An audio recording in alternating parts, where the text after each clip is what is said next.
Welcome, we're so happy you tuned in tonight. Before we get started, I'd love to know, where are you watching from? Drop it in the comments. Now, let's get comfortable and drift into deep, peaceful sleep together. We open with a quiet provocation. What if the life you think you're choosing has already been drafted by a mind you cannot see? Picture yourself at this very moment, reading these words, believing you are the conscious author of your attention, the deliberate captain steering your focus across this page. But what if, in the milliseconds before you turned your gaze here, in the hours before you decided to read, in the years before you became the kind of person who seeks this kind of understanding, something beneath awareness was already writing the script? What if there exists within you a second author, tireless and unseen, composing the choices you will call your own? This is the story of the second self, the subconscious system that anticipates, primes, and steers our choices before consciousness arrives to claim them. It is a story about time and authorship, about the strange truth that much of our life is pre-written, in processes that unfold beneath the threshold of awareness, sometimes in milliseconds, sometimes across years. We tend to imagine ourselves as singular beings, unified and sovereign, making decisions through pure deliberation and will. But the evidence from neuroscience, psychology and lived experience suggests something more complex and more humbling. We are double-authored creatures, with one self writing in darkness and speed, and another reading those drafts in the light, mistaking interpretation for creation. Consider what happens in your brain when you make the simplest choice, reaching for a glass of water or deciding to stand. Classical neuroscience studies, beginning decades ago and refined through modern imaging, reveal something startling. Your brain initiates the movement before you experience the conscious intention to move. Readiness potentials, electrical signatures of motor preparation, appear in brain activity up to several seconds before you feel you have decided. The signal propagates through motor cortex, assembling the architecture of action, while your conscious awareness lags behind, like a narrator arriving to a scene already in motion. What you experience as decision, as the moment of choice, is actually a moment of recognition, of becoming aware of a process that has already begun. The brain moves first. Consciousness catches up and, in catching up, tells itself a story about agency and deliberation that reverses the actual sequence of events. This is not to say you're an automaton, or that free will is illusion, at least not in any simple sense. Rather, it suggests that what we call the self is not a single thing, but a collaboration, often an unconscious one, between systems that operate on different timescales and with different kinds of access to information. The first self, the one you identify with, the I that narrates your inner monologue, is a late-stage editor working with material already drafted. The second self, operating in the neurological infrastructure beneath, is the original author, the one who writes the opening lines before you arrive to revise them. In simple motor choices, this authorship gap measures in seconds. But the architecture runs deeper. Pre-decision neural signals have been detected for more complex choices as well, predictions assembling in networks distributed across prefrontal cortex, striatum, and insula, biasing outcomes before deliberation formally begins. Choice often arrives pre-formed. Awareness is the commentary track, not the director's cut. But the second self's authorship extends far beyond momentary decisions. It operates continuously as a setup artist, a priming engine that shapes what you will see, feel, and choose by preparing the ground before you step onto it. Cognitive science has demonstrated for decades that subtle cues, things so brief or peripheral they never enter awareness, can prime perception and behaviour in measurable ways. A word flashed too quickly to read consciously can make related concepts more accessible, biasing how you interpret the next ambiguous image or sentence. A pleasant scent in a room can increase helping behaviour. Warm objects held in hand can make people judge others as having warmer personalities. Exposure to images of money makes people less generous and more self-reliant. These are not party tricks, but fundamental features of how the brain works. It is a prediction engine, constantly forecasting the next moment based on past patterns, and those forecasts shape what we see, feel, and choose to fit the predictions. Predictive processing models, one of the dominant frameworks in contemporary neuroscience, argue that the brain does not passively receive and interpret the world. Instead, it actively predicts the sensory signals it expects to encounter, generating a model of reality before reality arrives, and then comparing incoming data against that model. What reaches consciousness is not raw perception, but the difference between prediction and input, the surprise that needs explaining. When predictions match closely, experience feels smooth and automatic. When predictions fail, attention spikes, and learning occurs. But most of the time, most of what you experience as the world is actually your brain's best guess about the world, a simulation running slightly ahead of the evidence. The subconscious writes setups, expectations woven from memory and context, and your conscious mind fills them in as reality, rarely noticing the authorship. You walk into a room and see what your prediction engine expects to be there, only consciously registering the lamp if it is missing or has moved. You hear words your brain predicts from sentence structure and context, sometimes failing to notice when the actual sound contradicts expectation. The second self drafts the scene, and the first self, reading smoothly, assumes it saw the original. This predictive architecture becomes especially powerful when it automates behavior into habit. Habits are these second self's most efficient scripts, encoding past choices into neural shortcuts that run with minimal conscious oversight. The basal ganglia, deep brain structures involved in learning and action selection, gradually encode repeated sequences: context cue, action, outcome. Over time, the context alone triggers the action, bypassing deliberative circuits entirely. You walk into your kitchen and reach for the coffee without deciding, the morning routine unfolding as a single chunked behaviour. You drive the familiar route home on autopilot, arriving to discover you remember almost nothing of the journey. Heuristics work similarly in decision-making, mental shortcuts that deliver fast answers by substituting hard questions with easier ones. Availability. Heuristic makes vivid, recent, or emotionally charged examples feel more probable than they are. Anchoring heuristic lets the first number, mentioned in a negotiation, set the reference point for all subsequent judgments, even when that number is arbitrary. Loss aversion makes potential losses loom larger than equivalent gains, tilting risk calculations in predictable directions. These shortcuts evolved for efficiency, freeing cognitive bandwidth for novelty and threat, but they also narrow the paths we walk. Much of daily life runs on autopilot loops, yesterday's patterns becoming today's script, the second self endlessly recopying previous drafts with minor variations. And then there is the night, the hours when the first self goes offline and the second self conducts its most thorough revision. Sleep is not cessation but transformation, a state in which the brain remains metabolically active, replaying and reshaping the day's experience. During REM sleep, when most vivid dreaming occurs, the brain reactivates neural patterns associated with recent events, especially those tagged with emotional significance, and integrates them with older memories, strengthening some connections and pruning others. Dreams themselves, those strange narratives assembled from memory fragments, emotional residue, and sensory noise, may serve as emotional processing, rehearsals of threat response, memory consolidation, or creative recombination of ideas in novel configurations. The evidence is still debated, but what is clear is that sleep changes the story. Information learned before sleep is retained differently than information followed by waking hours. Emotional tone of dreams correlates with next-day mood and stress resilience. Sleep deprivation impairs impulse control, emotional regulation, and cognitive flexibility, effectively weakening the first self's editorial capacity and letting the second self's automatic scripts run with less supervision. Even the quality and timing of sleep, governed by circadian processes we do not consciously control, biases how we will meet tomorrow. The second self edits the story while we sleep, revising memory, recalibrating emotion, sometimes reframing the very problems we will wake to solve.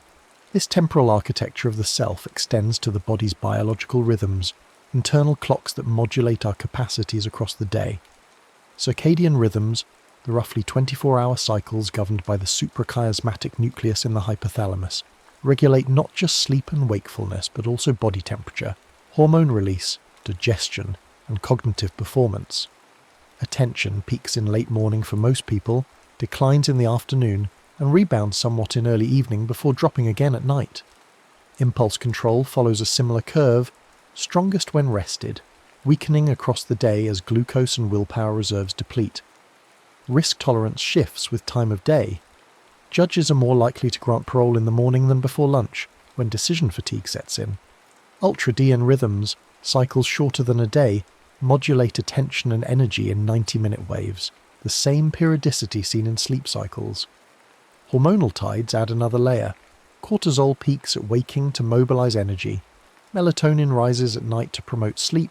Testosterone levels follow daily patterns that influence competitiveness and libido. Metabolic states matter too. Hunger makes people more irritable and impulsive.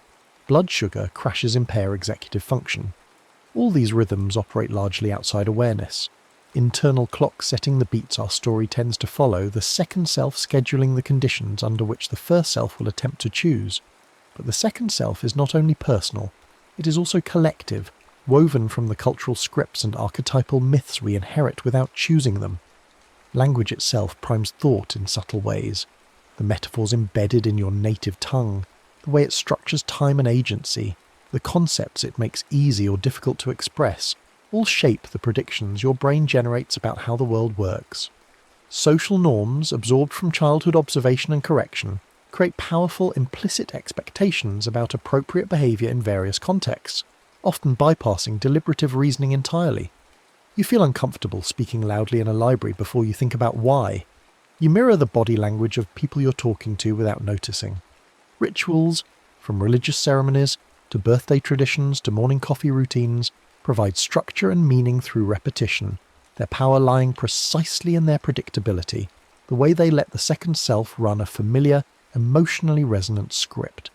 Archetypal myths, the recurring narrative patterns found across cultures, hero's journey, trickster, rebirth, betrayal, redemption, supply templates our private lives often reenact, without recognizing the source. You experience your romantic relationship as unique and chosen, but its arc may follow patterns scripted by 1,000 stories encountered before you met. The collective subconscious, to borrow Jung's term, supplies templates our private second selves use to draft individual experience. We don't just have a second self, we share one, a vast inherited library of predictions and patterns that shape what feels natural, desirable, dangerous, or destined. When we trace these threads together, neuroscience, cognition, habits, sleep, rhythm, culture, a larger picture emerges about time and selfhood. The second self is fundamentally a foreshadowing machine. It predicts near-future outcomes, from the next millisecond's sensory input to tomorrow's social encounter, and steers behaviour toward those predictions. This is adaptive. A brain that anticipates is a brain that survives. But over longer timescales, repeated predictions become something more than forecast. They become identity. If your subconscious systems consistently predict that social interactions will be awkward, they will prime body language, attention patterns, and interpretations that make awkwardness more likely, and those experiences will reinforce the prediction, tightening the loop. If your habits and heuristics predict that efforts at change will fail, they will subtly sabotage new routines, and the failures will confirm the prediction. Anticipation is authorship. The future you meet is often the future you anticipated into being, not through mystical manifestation, but through the mundane mechanics of prediction shaping perception, shaping action, shaping outcome. The second self writes forward in time, drafting tomorrow from the patterns of yesterday, and the first self, arriving to read the result, believes it chose freely. This architecture raises urgent questions about responsibility and freedom. If the second self drafts choices before consciousness arrives, if subconscious predictions and primes shape behaviour more than deliberate reasoning, what becomes of moral responsibility, personal agency, the entire edifice of meaning built on the assumption that we are the authors of our actions? The question has troubled philosophers and neuroscientists, sometimes leading to hard determinism, the view that free will is simply illusion, and we are no more responsible for our actions than a falling rock is for its trajectory. But there is a more nuanced position, one that acknowledges the second self without erasing the first. Compatibilism, in various forms, argues that freedom is not about originating choices from nothing, not about being an unmoved mover, but about acting from one's own character, values, and deliberative processes, even if those themselves have causes. More practically, it suggests that freedom lies not in controlling the first impulse, which often we cannot, but in shaping the author, training the habits, environments, and attention patterns that generate those impulses. You cannot decide not to feel hungry, but you can decide what food is available when hunger arrives. You cannot will away the readiness potential, but you can practice noticing impulses before acting on them, creating a gap in which choice becomes possible. This shifts the locus of agency from the moment of decision to the structure of conditions surrounding it. Responsibility becomes less about the isolated choice and more about the longer work of curating the second self, training it through deliberate practice, environmental design, and narrative framing so that the drafts it produces align more closely with the life the first self wants to live. Sleep hygiene becomes an ethical practice because it protects the nocturnal editor's capacity to regulate emotion and consolidate learning. Media diet becomes consequential because the images, stories, and ideas you consume become the raw material from which the subconscious builds predictions. Deliberate rituals, intention setting, mindful interrupts, these are not mere self-help techniques, but levers for rewriting the draft before it reaches consciousness. The second self learns from experience, which means experience can be designed to teach it. You cannot control the author behind the author, but you can influence what it reads, when it rests, what patterns it practices, and gradually, over time, what it writes. Concrete strategies emerge from this understanding. Environment design matters more than willpower. If you want to eat healthier, don't rely on resisting temptation in the moment. Instead, remove junk food from your home so the second self's automatic reach finds fruit instead of chips.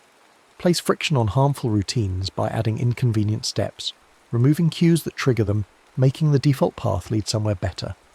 Amplify helpful cues by designing environments that make desired behaviours easier and more visible. If you want to exercise in the morning, lay out workout clothes the night before so the visual cue primes action before deliberation can object. Ritual timing aligns effort with biology. Tackle cognitively demanding work during your circadian peak, usually mid to late morning, when attention and impulse control are strongest. Protect sleep boundaries, making them as non-negotiable as meetings, because stable sleep stabilizes the editor.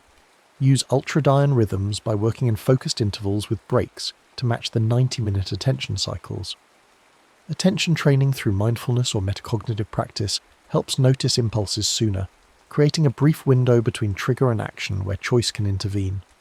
Reframing techniques, cognitive reappraisal of stressful situations, gratitude practices that shift attention toward positive predictions, alter the predictive models the subconscious uses. Narrative updates, journal prompts that explicitly recode identity statements, I am the kind of person who finishes projects, or I am someone who stays calm under pressure, gradually train the second self to generate drafts consistent with that identity. Tiny gateways, micro habits so small they bypass resistance, reading one page, doing one push-up, writing one sentence, tip the next choice before it appears, because the second self predicts continuation once momentum begins. Edit the prelude, and you change the plot. The image that emerges is neither the traditional model of unitary selfhood, nor a deterministic denial of agency, but something stranger and more collaborative. 2 pens on 1 page. The second self writes fast in the dark, drafting from habit, rhythm, emotion, prediction, culture, biology, all the systems that move beneath awareness. The first self writes slowly in the light, revising, reflecting, sometimes catching patterns the subconscious missed, sometimes rationalizing drafts it cannot change. Life's craft is not silencing the unseen author, which is impossible, nor pretending the conscious self writes alone, which is false. The craft is collaboration, learning the second self's language, rhythms and needs, and shaping the conditions, cues, stories and structures that guide what it writes. This is not control but influence, not mastery but partnership. You cannot rewrite the opening line that has already appeared, but you can learn to write the next paragraph differently, and in doing so change the trajectory of the story. The truth is that you have always been double-authored, always lived in the strange temporal gap between the brain's first movement and awareness's arrival. The question is not whether the second self exists. It does, in every impulse, every primed perception, every habitual action, every dream-revised memory, but whether you will work with it or against it, whether you will learn its patterns and needs and shape them, or simply be carried by drafts you never see coming. The subconscious writes the opening line, but the ending is still being drafted moment by moment, choice by choice, condition by condition, and you, the slow writer reading fast drafts, have more influence over that ending than you might think. Not unlimited influence, not godlike authorship, but enough to matter, enough to steer, over time and with patience, toward a story worth reading. So the final question stands: if the subconscious writes the opening line, can we learn to write the next paragraph, and in doing so, change the ending? The answer is yes, but only if we first accept the collaboration, only if we stop pretending we are singular authors and start learning to work with the author behind the author, the second self that has been writing your life all along. But accepting this collaboration requires something uncomfortable: surrendering the illusion of complete conscious control while simultaneously embracing a deeper form of responsibility. This paradox sits at the heart of what it means to live as a double-authored being. When you realize that your conscious mind is not the sole architect of your choices, the initial reaction might be deflation, even nihilism. If I didn't really choose, if my brain decided before I knew I was deciding, then what am I? What does anything mean? But this reaction itself reveals an assumption worth examining: the belief that significance requires absolute origination, that value depends on being an unmoved mover, a consciousness floating free of causation and biology. What if meaning lies not in transcending the second self, but in engaging it more skillfully? Consider an artist working with a particular medium. A sculptor does not choose the properties of bronze or marble. Those properties are given, constraints and affordances determined by physics and chemistry. Yet the sculptor is not thereby robbed of creativity or agency. Mastery consists precisely in understanding the medium deeply enough to work with its nature rather than against it, to make what the material wants to become while guiding it toward a vision. The second self is your medium. It has properties, tendencies, rhythms and patterns you did not choose. Your conscious mind cannot rewrite those fundamental features any more than a sculptor can make stone behave like clay. But you can learn the medium. You can discover what conditions make the second self generate certain kinds of drafts. You can introduce new patterns through repetition until they become part of the automatic repertoire. You can remove yourself from environments that trigger unwanted scripts and place yourself in environments that cue desired ones. You can respect the biological rhythms rather than fighting them, scheduling your life to work with your chemistry instead of demanding your chemistry conform to arbitrary schedules. This kind of agency is less dramatic than the conscious control fantasy promises, but it is more real and ultimately more powerful. It requires patience because the second self learns slowly, through repetition and reinforcement, rather than through one-time decisions. Telling yourself you will become a morning person does nothing if your sleep schedule, light exposure, evening routines and caffeine intake all continue to train the second self to expect late nights and groggy mornings. But gradually adjusting those inputs, making small, consistent changes over weeks and months, actually retrains the system. The draft changes because the author has been given different material to work with. Consider how this applies to emotional patterns, an area where the illusion of conscious control causes particular suffering. You cannot simply decide not to feel anxious or sad or angry. Yet people blame themselves constantly for emotional states, as if those states were choices. The first self, encountering an emotion, often generates a secondary layer of judgment. I shouldn't feel this way. What's wrong with me? I'm weak for feeling anxious. But emotions are largely products of the second self, generated by predictive systems responding to environmental cues, memories, physiological states, and learned associations, most of which operate beneath conscious access. The conscious mind receives the emotion as a fait accompli or already in motion before awareness catches up. Judging yourself for the emotion is like judging yourself for the weather. It's a category error that adds suffering without adding agency. What you can influence is the context in which emotions arise. If your second self generates anxiety in response to certain triggers, you can gradually expose yourself to those triggers in safe conditions until the predictive system learns a new association. This is the principle behind exposure therapy, which works not by conscious willpower overriding fear, but by providing the second self with new data that updates its predictions. If your mood tends toward darkness after poor sleep, you cannot think your way to happiness, but you can prioritize sleep so the editor functions better. If social media consumption primes comparison and inadequacy, you cannot decide not to feel inadequate while continuing to consume, but you can remove the app, change the environment, and let the second self gradually forget the trigger. You work with the author by changing what it reads, not by demanding it read the same material but generate different output. This understanding also illuminates why traditional willpower-based approaches to behaviour change so often fail. Willpower is a function of the first self, the conscious executive trying to override the second self's automatic drafts. But willpower is a limited resource, especially given that it depends on metabolic factors like glucose availability, and is depleted by decision fatigue throughout the day. Relying on willpower means fighting the second self constantly, using scarce conscious resources to resist automatic scripts. It is exhausting and unsustainable, like swimming against a current. Eventually fatigue wins, and the habit reasserts itself. The person then blames themselves for lack of discipline, not recognizing they were fighting with the wrong tool. The alternative is to work with the current by redesigning what the second self encounters.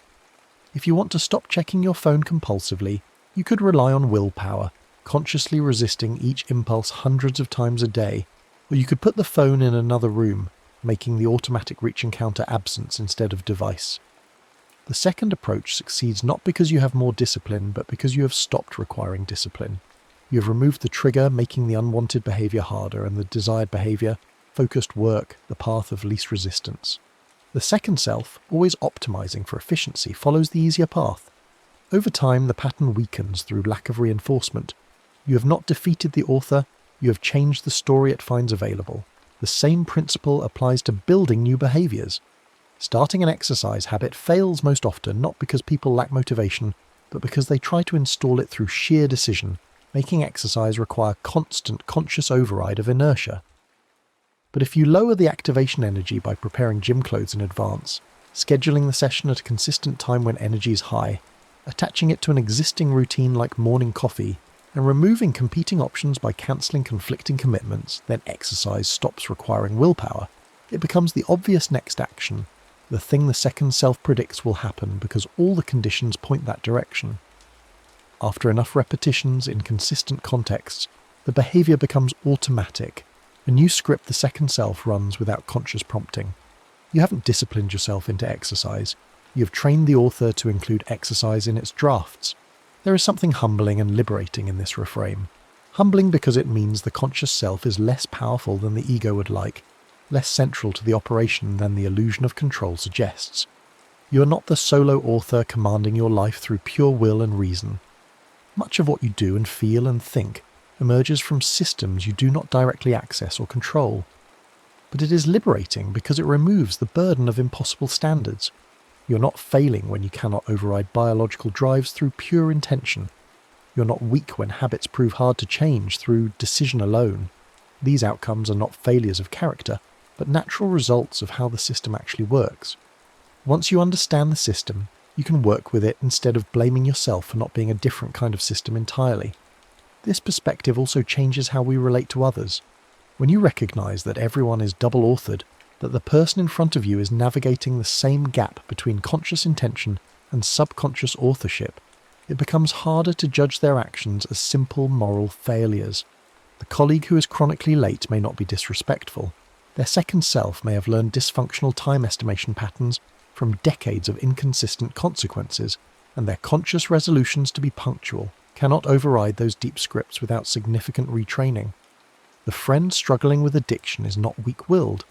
They are fighting against a second self whose prediction and reward systems have been hijacked by substance-related cues, generating cravings before consciousness can intervene. Understanding this does not eliminate responsibility. People can still work to retrain their second selves, and consequences for harmful behaviour may still be necessary, but it shifts the frame from moral condemnation to compassionate recognition of difficulty. It also helps explain why advice and information so rarely change behaviour. Telling someone what they should do addresses the first self, the conscious narrator, which often already knows the right answer. The problem is not lack of information, but lack of alignment between the first and second self. The conscious mind knows smoking is harmful, but the second self has wired nicotine to stress relief, social belonging, and routine satisfaction through years of reinforcement. Giving more information about cancer risks does nothing to change those automatic associations. What helps is interventions that gradually retrain the second self. identifying triggers and avoiding them, building new stress relief routines, changing social contexts, using nicotine replacement to weaken the chemical hook while the other associations extinguish. Change requires reaching the author, and the author does not speak the language of facts and logic. It speaks the language of pattern, repetition, emotion, and context. This is why therapy often focuses on creating new experiences rather than discussing old ones. Insight is valuable. The first self benefits from understanding patterns, but insight alone does not rewrite the second self's scripts. What rewrites them is new data, exposures that contradict old predictions, behaviours practiced in new contexts until they become automatic, emotional processing that updates the affective tags on memories, relationships that provide safe conditions for the second self to experiment with different ways of being. The therapeutic relationship itself functions as a retraining environment, a context where the second self can encounter consistency, safety and attunement, gradually learning predictions it may have missed in earlier development. The recognition of our double authorship also bears on how we structure societies and institutions. Systems designed with the assumption that people are rational actors, fully conscious decision-makers weighing costs and benefits, consistently fail because they misunderstand human nature. People do not carefully calculate trade-offs in most decisions. Their second selves follow heuristics, respond to primes, and stick with defaults. This reality can be exploited maliciously through manipulative marketing, addictive product design, and choice architectures that benefit corporations at the expense of individuals. But it can also be leveraged for good through what behavioural economists call libertarian paternalism, designing choice environments that respect freedom while making beneficial options easier and more salient. Default settings matter enormously because the second self tends to accept them. Making retirement savings opt-out instead of opt-in dramatically increases participation. Organ donation rates vary wildly between countries with identical demographics, but different default policies. Healthier cafeteria layouts increase nutritious food consumption without restricting choice. These interventions work not by overriding individual freedom, but by recognizing that the second self operates through pattern and ease and shaping the environment to make good defaults the natural path. The ethics of such design are complex, requiring transparency about intentions and oversight to prevent abuse, but the basic insight remains. If we are double-authored beings, then ethical systems must account for both authors, not just the conscious one. Education could be transformed by taking the second self seriously. Traditional schooling often treats students as if information transfer to the conscious mind produces learning, but deep learning, the kind that changes behaviour and capability, requires training the second self through practice, feedback, spaced repetition, and context variation. A student can consciously understand a mathematical concept yet fail to apply it in novel situations because the second self has not automated the pattern, recognition, and procedure execution through sufficient varied practice. Expertise in any domain is largely the accumulation of patterns in the second self, allowing rapid automatic response to situations that novices must consciously analyse. This is why masters in chess, music, sports, or surgery often cannot fully articulate what they do. The knowledge lives in systems beneath full conscious access, built through thousands of hours of training. Recognising this would mean valuing practice and repetition differently, not as tedious drill, but as the essential process of training the author. It would mean structuring learning to respect biological rhythms, avoiding late starts for adolescents whose circadian systems shift late, including movement and breaks to work with attention cycles, prioritising sleep as a learning tool rather than an expendable luxury. It would mean teaching students about their second selves, giving them the metacognitive tools to notice when they are running on autopilot, to recognise primes and triggers, to design their own environments for success. Self-knowledge would include understanding the author behind the author. As we approach the end of this exploration, we return to the question of endings themselves. If the second self writes forward in time through prediction, creating self-fulfilling prophecies that draft future from anticipated future, then our endings are not entirely predetermined, but neither are they entirely open. They emerge from the interaction of past patterns, present conditions, and conscious interventions. The life you will live 10 years from now is being drafted now, in the habits you reinforce, the environments you construct, the stories you tell about who you are, the attention you train, the sleep you protect, the cues you place in your path. Most of that drafting happens automatically, the second self extending yesterday's patterns into tomorrow. But some of it, enough of it, can be influenced by the choices you make today about the conditions that shape tomorrow's choices. This is neither the sovereignty promised by the illusion of complete free will, nor the helplessness implied by strict determinism. It is something in between, and perhaps more true. Constrained agency, the freedom to shape the shaper, the power to train the trainer. You cannot escape being double-authored, but you can become a better collaborator, learning what the second self needs and how it learns, providing it with conditions that lead toward the life your first self wants to consciously endorse. The gap between authorship and awareness will never close completely. You will always be catching up to processes that have already begun. But the gap can become a productive tension rather than a source of futility, the space where conscious intention meets automatic process and negotiates a path. The story of your life is being written right now by two authors. One works in the light, slowly, with reflection and intention. The other works in darkness, quickly, with pattern and prediction. They often misunderstand each other. They sometimes work at cross purposes, but they are both yours, both essential, both writing the only story you will ever live. The question is not how to silence one in favour of the other, but how to bring them into better collaboration, how to make the dark writing and the light writing tell a story that, read together, makes sense and moves toward meaning. That is the craft of a human life, the endless work of becoming co-authors with ourselves, writing forward with two pens on one page, accepting what has already been written while shaping what comes next, living in the strange gift of time where the future is both determined and open, both drafted and unfinished, both inevitable and available for revision. The ending is not yet written, but the author behind the author is writing it now, and you, reading these words, have already begun to write back. The next story is about to begin. Please relax and enjoy. In the beginning there was no steel, no concrete, no glass tower stretching toward indifferent clouds. There was only earth and the things that grew from it, shaped by hands that knew no other way. To build was not merely to construct, but to answer a need older than language itself, the need for shelter, for boundary, for a place to call home against the vastness of everything else. Long before architects drew lines on parchment or engineers calculated loads and stresses, humans built. They built with what the land offered, what the season allowed, what the body could carry. In river valleys they pressed mud into bricks and baked them beneath the sun. On windswept plains they stacked stone upon stone, fitting each piece to its neighbour like words in an ancient sentence. In forests thick with shadow and sound, they bent saplings into frames and wove branches through the gaps, creating walls that breathed with the wind. The first shelters were simple, almost apologetic. A lean-to against a cliff face, a circle of stones to break the wind, a canopy of leaves held up by forked branches. These were not monuments. They were negotiations with the weather, with predators, with the cold that came each night like a returning debt. Yet even in their simplicity, they carried intention.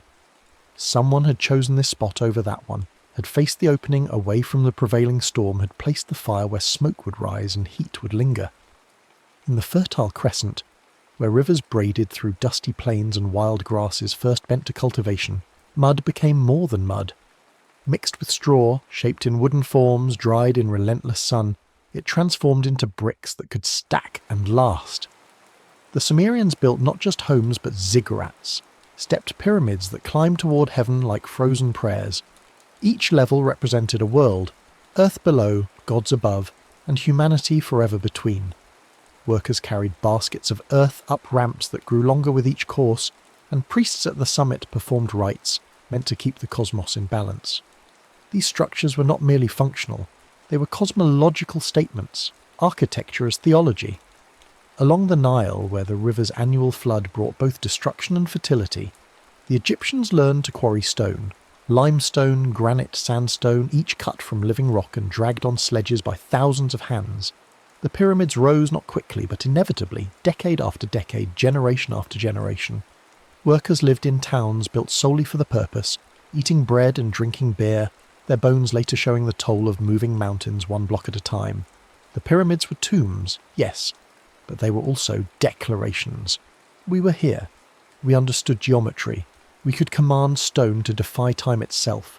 Across the sea in the Aegean, the Greeks built with different ambitions. Their temples were not tombs, but houses for gods who were thought to walk among mortals. The Parthenon stood atop the Acropolis, its columns carefully tapered to correct the eye's distortion, its base curved ever so slightly so that it would appear perfectly straight from below. The Greeks understood that building was also illusion, that what seemed solid was often carefully orchestrated deception.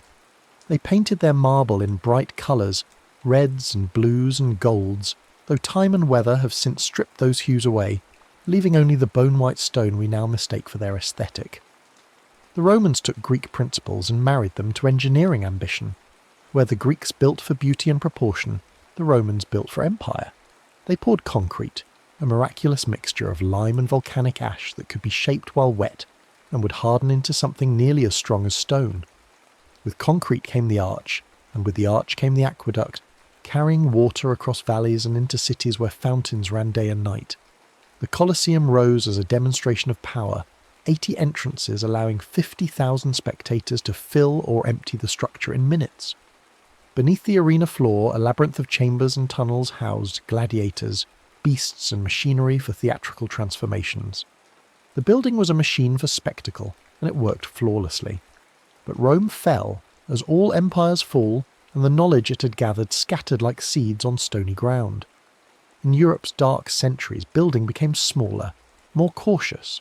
Stone churches rose slowly, funded by tithes and built by masons who passed their craft from father to son in whispered guilds. The Romanesque style was solid, heavy, built to last through whatever storms might come, both weather and war. Walls were thick, windows narrow, the interior dim and cool. To enter such a church was to leave the world behind, to step into a space that acknowledged both fortress and sanctuary. Then came the Gothic Revolution, and suddenly stone learned to fly. Pointed arches distributed weight more efficiently than rounded ones. Flying buttresses carried the outward thrust of vaulted ceilings to external supports, allowing walls to thin and windows to grow vast. Light poured through stained glass, telling biblical stories in coloured radiance to congregations who could not read. Cathedrals like Chartres and Notre Dame took generations to complete, yet the vision remained coherent across the decades. These were not buildings but frozen music, each element in harmony with the whole, rising toward heaven with a confidence the earlier age had never dared. Far to the east, Chinese builders worked in wood rather than stone. The timber frame tradition allowed for flexibility, both literal and architectural. Buildings could sway slightly in earthquakes rather than shattering. Roofs curved upward at the eaves like birds taking flight, their tiles glazed in imperial yellow or common grey depending on the occupant's rank. The Forbidden City in Beijing was not a single structure, but a vast complex, courtyard after courtyard, each gate and hall positioned according to principles of feng shui, the ancient practice of harmonizing human spaces with natural forces. Symmetry was paramount. The emperor sat at the center of the world, and every beam and post acknowledged that cosmic order. In Japan, where earthquakes were frequent and typhoons seasonal, architecture became an art of impermanence accepted and celebrated. The Is Shrine, most sacred of Shinto sites, was rebuilt every 20 years using the same ancient techniques. This was not failure of maintenance but philosophy made tangible. Nothing lasts forever. To preserve a building's essence, one must be willing to let its physical form go and rebuild anew. Temples and tea houses used wood, paper and thatch, materials that invited light and air, that acknowledged the seasons. A room might be reconfigured by sliding panels, transforming public space to private, open to enclosed, all without a single nail. India's builders carved temples from living rock, excavating downward into cliffsides to create chambers and columns that had never been assembled but rather revealed. The Kailasa temple at Ellora was not built but sculpted. Millions of tons of stone removed to expose the intricate structure hidden within. Workers started at the top and carved down, a reversal of ordinary construction that required absolute confidence in the vision. Hindu temples elsewhere rose in tiers, each level representing a stage of spiritual ascent. The whole structure, a cosmic diagram in stone, covered in carvings so dense that every surface told a story or sang a hymn. In the Americas, long before European ships crossed the Atlantic, cultures built with sophistication and scale. The Maya constructed stepped pyramids aligned to celestial events, their plazas designed to amplify the voice of a speaker standing at the centre, acoustic engineering married to astronomy. Teotihuacan, near modern Mexico City, was a city of 200,000, its pyramid of the sun rivaling those of Egypt in size, if not in age. The Inca, working without the wheel or draft animals, cut and fitted stone so precisely that no mortar was needed, and earthquakes that toppled Spanish colonial buildings left Inca walls standing, their joints tighter than paper. The Islamic world, stretching from Spain to India, developed its own architectural language. The mosque required a courtyard for gathering, a prayer hall oriented toward Mecca, and a minaret from which the call to prayer could echo across the city. Decoration favoured geometry and calligraphy over representational art, creating patterns that seemed to multiply infinitely, visual metaphors for the infinite nature of the divine. The Alhambra in Granada was a palace of water and light, its reflecting pools doubling the intricacy of carved stucco, its gardens arranged to evoke paradise as described in the Quran. Medieval Europe saw the rise of castles, architecture as defence. Thick walls, narrow windows called arrow loops, gates protected by murder holes through which boiling oil could be poured. Yet even these fortresses had their beauty, towers rising like accusations against the sky, banners snapping in wind that never ceased. To build a castle was to claim land, to assert power, to dare rivals to try their strength against stone. Many stand still, though their owners are dust, their battles forgotten, their names known only to scholars who sift through crumbling records. The Renaissance returned to classical ideals, but with new tools. The printing press spread architectural treatises, allowing ideas to travel faster than before. Brunelleschi in Florence solved the puzzle of the cathedral dome, using a double shell and herringbone brick pattern to span a space wider than any built since Rome. Palladio codified proportions and symmetries that would influence buildings for centuries, from English country houses to American plantations. Architecture became a gentleman's pursuit, a liberal art practiced by educated men who studied Vitruvius and Euclid as much as they supervised construction. The Industrial Revolution changed everything. Iron and steel became available in quantities unimaginable before. The Crystal Palace in London, built for the Great Exhibition of 1851, was a cathedral of glass and cast iron, prefabricated sections assembled on site in months rather than years. It was a building that could not have existed a century earlier, and it announced a new age. Railways required stations, factories required sheds, cities required bridges. Engineering and architecture, once distinct, began to merge. In America, the skyscraper was born from necessity and ambition. Land in city centres was expensive, so the only direction to build was up. Steel frames made it possible, elevators made it practical, and capitalism made it inevitable. The first skyscrapers were still dressed in historical costume, Gothic ornament applied to steel bones, but soon a new aesthetic emerged. Lewis Sullivan declared that form should follow function, and though he himself never entirely abandoned ornament, his student Frank Lloyd Wright would push the principle further. Wright's prairie houses stretched horizontally, emphasising the flatness of the Midwestern landscape, their low roofs and open plans rejecting the vertical Victorian compartments that came before. In Europe, the Bauhaus school tried to strip architecture down to essentials. No ornament, no historicism, only function and honest materials. Glass, steel and concrete arranged according to the needs of modern life. The results were often stark, even brutal, but they were undeniably of their time. When the Nazis closed the Bauhaus, its teachers scattered, carrying these ideas to America and beyond, where they would shape the glass box towers of the mid-20th century.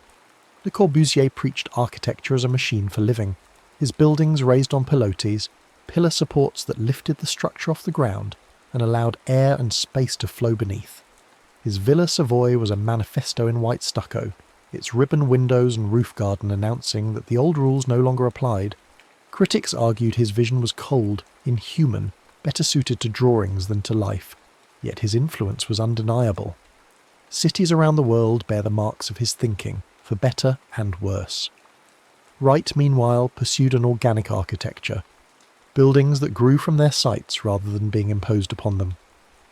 Falling Water, his masterpiece, cantilevered over a waterfall in Pennsylvania, its terraces echoing the stone ledges of the stream below. It leaked, as his buildings often did, but it was unforgettable. a poem written in stone and water and light. After the Second World War, cities rebuilt with urgency. Modernism offered a vision of clean, rational efficiency. Tower blocks rose to house populations displaced by bombs and migration. Highways sliced through neighbourhoods, prioritising cars over pedestrians. Urban renewal cleared slums, but often destroyed communities in the process. The architecture was sometimes magnificent, Mies van der Rohe's Seagram building in New York, a bronze and glass jewel, but it was also often monotonous, identical towers in identical plazas, the human scale forgotten in the rush to accommodate millions. Postmodernism arrived as a reaction, reintroducing colour, ornament, and historical reference, sometimes playfully, sometimes cynically. Robert Venturi declared that less is a bore, and Philip Johnson, who had once championed the international style, designed the AT&T building with a broken pediment top that resembled a Chippendale highboy. Critics were divided. Some saw vitality returning to architecture, others saw merely pastiche, decoration without meaning. In recent decades, technology has enabled forms previously impossible. Computer-aided design allows curves and complexities that would have taken years to calculate by hand. Frank Gehry's Guggenheim Museum in Bilbao is a tumbling cascade of titanium, its shape seemingly random yet carefully orchestrated. Zaha Hadid built structures that appeared to defy gravity, all sweeping lines and dynamic angles. Norman Foster and Renzo Piano pursued high-tech architecture, buildings where the structure and services were expressed rather than hidden, machines for the 21st century. Yet for all the technological advancement, the fundamental questions remain. What makes a building more than a shelter? How does space shape behaviour, emotion, memory? Why do certain rooms invite lingering while others urge departure? Why do some cities feel alive while others, despite density, feel empty? Architecture is always political, whether it admits so or not. Public housing projects embody assumptions about how the poor should live. Corporate headquarters announce power and wealth. Museums and concert halls declare what a society values. Even the single-family home, that supposed emblem of privacy, reflects zoning laws, lending practices, and cultural expectations about family structure. In the developing world, informal settlements grow faster than formal cities, millions building their own homes with whatever materials can be scavenged or afforded. These communities are often dismissed as slums, yet they demonstrate an architecture of necessity and ingenuity, houses that grow room by room as resources allow, streets that form organically according to use rather than plan. Some architects have begun to study these settlements, not as problems to be solved, but as lessons in adaptability and resilience. Climate change now forces architecture to reckon with consequences it long ignored. Buildings consume enormous amounts of energy, both in construction and operation. Concrete production alone accounts for a significant percentage of global carbon emissions. The glass towers that defined the late 20th century are often energy nightmares, requiring massive heating and cooling to remain habitable. Architects now speak of passive solar design, green roofs, natural ventilation, materials that sequester carbon rather than emit it. Some look to vernacular traditions for guidance, those ancient techniques that kept people comfortable without fossil fuels. In the desert, builders once used thick walls for thermal mass, small windows to limit heat gain, courtyards to create microclimates, and wind towers to draw cool air down into living spaces. In tropical regions, houses were raised on stilts for ventilation and flood protection, roofs steeply pitched to shed rain, walls made of woven materials that allowed air to pass. These were not primitive solutions, but sophisticated responses to specific conditions, knowledge accumulated over generations. The modern challenge is to incorporate such wisdom with contemporary needs and materials. A hospital cannot rely on natural ventilation alone, yet it might use shading devices, thermal mass, and strategic window placement to reduce energy loads. An office tower might integrate photovoltaic panels, rainwater collection, and green spaces that cool the air and provide psychological respite. Some architects advocate for building less, renovating and adapting existing structures rather than demolishing and starting fresh. The most sustainable building, they argue, is the one already standing. This requires a shift in thinking, valuing patina and history over novelty, accepting that perfection is less important than continuity. Throughout history, architecture has been shaped by available materials and technologies, but also by beliefs about beauty, order, and meaning. The Gothic cathedral and the glass skyscraper serve different purposes and speak different languages, yet both attempt to elevate human experience beyond the merely functional. Both say, in their way, that we are more than animals seeking shelter. We are creatures who build meaning into our surroundings, who shape space to shape ourselves. Children playing in a well-designed playground learn about risk and cooperation. Workers in a thoughtfully planned office feel respected and valued. Patients in a hospital with access to daylight and views of nature recover faster. These are not romantic notions but documented effects. Architecture acts on us whether we notice or not, influencing mood, behaviour, even health. Yet architecture is also limited. It cannot solve poverty, though it can make poverty more or less bearable. It cannot create community, though it can provide spaces where community might form. It cannot guarantee happiness, though it can remove some obstacles to happiness. The danger lies in expecting too much, in believing that the right building will perfect human nature. History is littered with utopian projects that became dystopias, housing estates that bred isolation and crime, new towns that never came alive. The best architecture acknowledges human complexity, providing structure without rigidity, order without oppression. It allows for adaptation, for uses the designer never imagined. A plaza designed for formal ceremonies becomes a skateboarding spot. A library reading room becomes a place for quiet work or community meetings. A park meant for leisurely strolls becomes a site for protests and celebrations. Buildings that permit such appropriation are generous. Those that resist it are tyrannical. Looking forward, architecture faces questions both ancient and new. How do we house a growing population without consuming the planet? How do we build cities that are dense yet humane, efficient yet beautiful? How do we preserve cultural identity in an increasingly globalized world? How do we make architecture accessible, both economically and physically, to all people? There are no simple answers. Some advocate for modular construction, factory-built units assembled on site, promising speed and affordability. Others champion traditional craftsmanship, arguing that meaning resides in the handmade, the particular, the slow. Some design with algorithms and artificial intelligence, exploring forms no human mind would conceive. Others sketch by hand, trusting intuition over computation. Perhaps the truth lies not in choosing between these approaches, but in recognizing that different contexts demand different responses. A rural village and an urban core have different needs. A museum and a factory serve different purposes. A home in Norway and a home in Nigeria must respond to different climates, cultures, and economies. What remains constant is the human need for shelter and the human impulse to make that shelter meaningful. We paint walls, hang pictures, arrange furniture, plant gardens. We turn houses into homes through accumulation and care, through memory and habit. Architecture provides the frame, but we supply the life. And so the story continues. Cranes lift steel beams into place. Masons lay bricks in courses that will outlast them. Engineers calculate loads and stresses. Architects sketch visions of what might be. Workers pour concrete that will harden into foundations for lives not yet lived. The materials change, the technologies evolve, but the essential act remains. We build because we must. We build because we can. We build because in shaping our surroundings, we shape ourselves. From mud and stone, from timber and glass, from dreams and necessity, we raise walls against the chaos and call the space within our own. The buildings will stand or fall, be loved or forgotten, but the impulse to build, like the need to sleep and wake, belongs to everyone, and by morning we carry its quiet work into the day. And so the story continues. Cranes lift steel beams into place. Masons lay bricks in courses that will outlast them. Engineers calculate loads and stresses.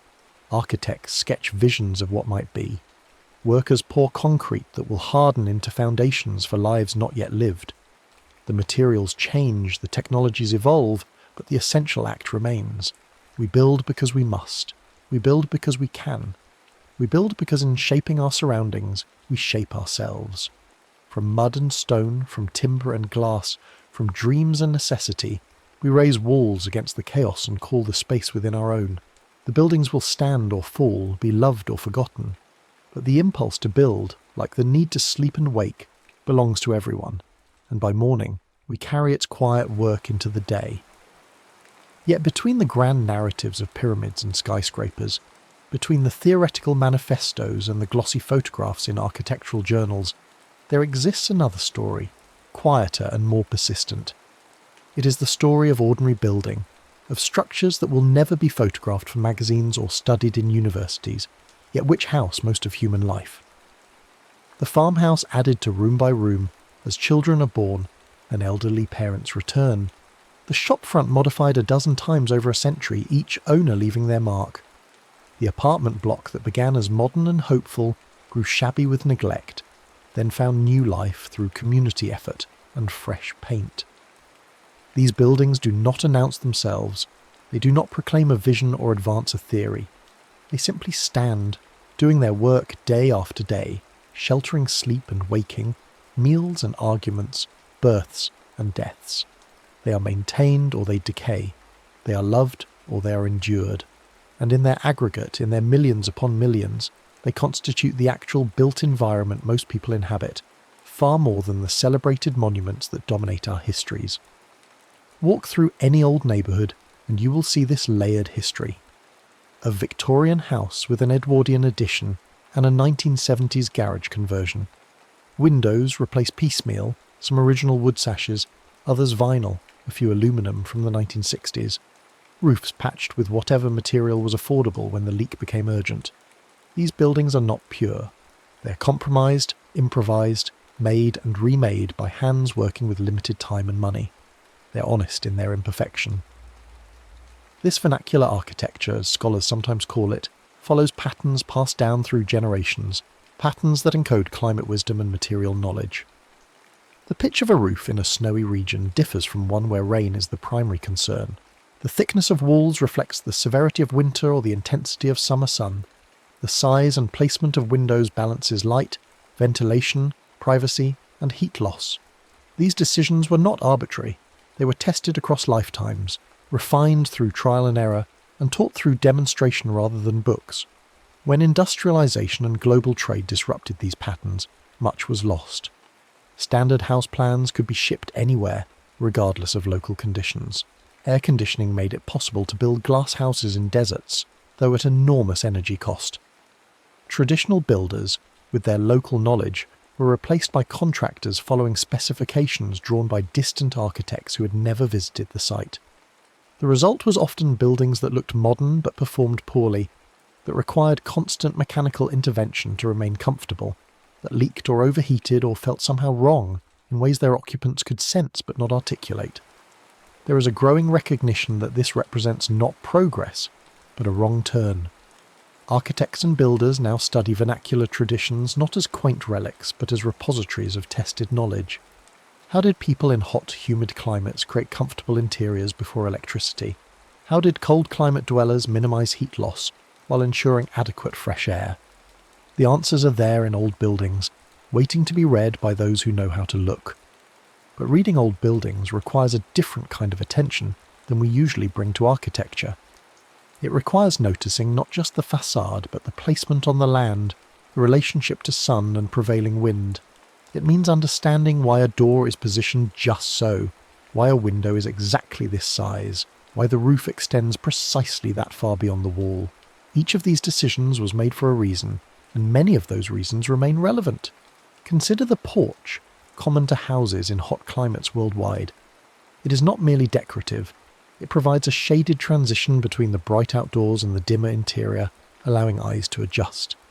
It offers a place to sit that is cooler than inside, yet protected from direct sun and rain. It creates a social space, neither fully public nor fully private, where neighbours can pause and talk without the formality of entering the home. When houses lost their porches in favour of air conditioning and cars and garages, something was lost beyond the physical structure. A way of living, a pattern of interaction, quietly disappeared. Or take the courtyard house, found in cultures from China to Spain to Morocco. By turning inward, it creates privacy in dense urban settings. The courtyard itself becomes an outdoor room protected from street noise and dust, a place where children can play under watchful eyes, where laundry can dry, where the family can gather in the evening cool. The surrounding rooms benefit from cross-ventilation, air flowing from the courtyard through the house. In hot climates, a fountain or pool in the courtyard cools the air. Plants soften hard surfaces and provide shade. The design is ancient and sophisticated, yet many modern apartment buildings ignore these lessons, stacking identical units in towers with only narrow windows facing the world. The question of density haunts contemporary architecture. How do we house more people on less land without sacrificing quality of life? The 20th century tried various answers, most of them unsatisfying. High-rise towers created vertical neighbourhoods, but often felt alienating. The ground too far below, the sky too near, neighbours invisible behind identical doors in endless corridors. Low-rise sprawl consumed farmland and required cars for every journey, creating automobile dependence and social isolation. Both approaches had defenders, and both had critics, and the debate continues. Some cities have found middle paths. Barcelona's example district achieves high density through mid-rise buildings, arranged in blocks with central courtyards, creating a rhythm of public street, semi-private courtyard, and private dwelling. Copenhagen's housing cooperatives balance individual apartments with shared facilities, workshops, gardens, laundries, common dining rooms, allowing residents to scale up or down their level of social engagement. Japanese cities permit small-scale mixed use, shops and homes intermingled, creating vibrant neighbourhoods where errands happen on foot. These are not perfect solutions. They are attempts, experiments, ongoing processes that require maintenance and adjustment. Buildings age, neighbourhoods change, and what worked for one generation may need adaptation for the next. Flexibility becomes essential, the capacity to modify and evolve without wholesale demolition. This principle applies at every scale. A room that can serve multiple purposes is more valuable than one with a single fixed use. A building that can accommodate different tenants over time will outlast one designed for a specific occupant. A neighbourhood with a mix of building types and ages is more resilient than one where everything was built at once to the same formula. Resilience is increasingly understood as crucial. Climate change will bring more frequent floods, storms, heatwaves and droughts. Buildings must withstand these stresses or be easily rebuilt when they fail. Coastal cities face rising seas. Should they build walls to hold back the water, or accept periodic flooding and design buildings that can survive it? The Dutch have long experience with this question, building amphibious houses that float when water rises, then settle back when it recedes. In Bangladesh, architects design homes on stilts with walls that can be removed during floods. In fire-prone California, attention turns to fireproof materials and defensive space around structures. But resilience is not only about resisting disaster.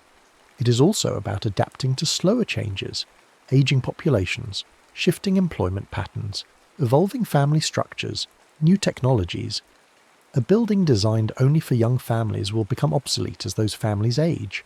One designed only for a specific industry will sit vacant when that industry moves or dies. The most enduring buildings are those that can accommodate change without fundamental alteration. Consider the warehouses of old industrial cities, now converted to apartments, offices, studios, shops. Their generous floor heights, large windows and simple structural systems make them adaptable. What was built for manufacturing becomes housing or workplaces for creative industries. This is not always smooth. Pipes and wiring must be added, insulation installed, accessibility improved. But the bones are good, and bones matter more than skin. Some architects now design with future adaptation in mind, creating buildings with layers that change at different rates. The structure, most permanent, is made robust and simple. The skin, which may need updating as materials and technologies improve, is designed to be replaced without affecting the structure. The interior, which will certainly be reconfigured many times over the building's life, is made as flexible as possible. This approach, sometimes called long life, loose fit, treats buildings not as finished products, but as frameworks for ongoing adaptation. It is a humble vision, far from the heroic architectural gestures of the past, but perhaps more realistic. Buildings are not immortal. Even the pyramids are slowly eroding, but buildings can last longer than they often do if we design them to be maintained, repaired, and modified rather than used up and discarded. This requires different economic models, different expectations, different relationships between builders, owners, and occupants. In Japan, the traditional carpenter was called upon throughout a building's life to repair and adjust it, a relationship that could span generations. The craftsman knew the building intimately, understood its quirks and weaknesses, could diagnose problems from subtle signs, When such relationships are severed, when construction is industrialized and anonymous, this knowledge is lost.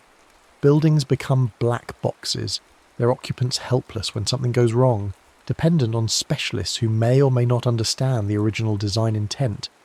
There is a movement now to document buildings more thoroughly, creating digital models that show not just the visible surfaces but the hidden systems, the structure, the rationale behind design decisions.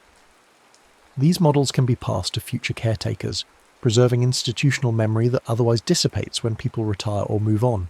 It is a new kind of craftsmanship, one that uses computers rather than chisels, but serves the same purpose, passing knowledge forward. Yet for all the technology, for all the advances in materials and techniques, the essential craft of building remains stubbornly physical. Concrete must be poured and cured, bricks must be laid level and plumb, joints must be sealed against weather.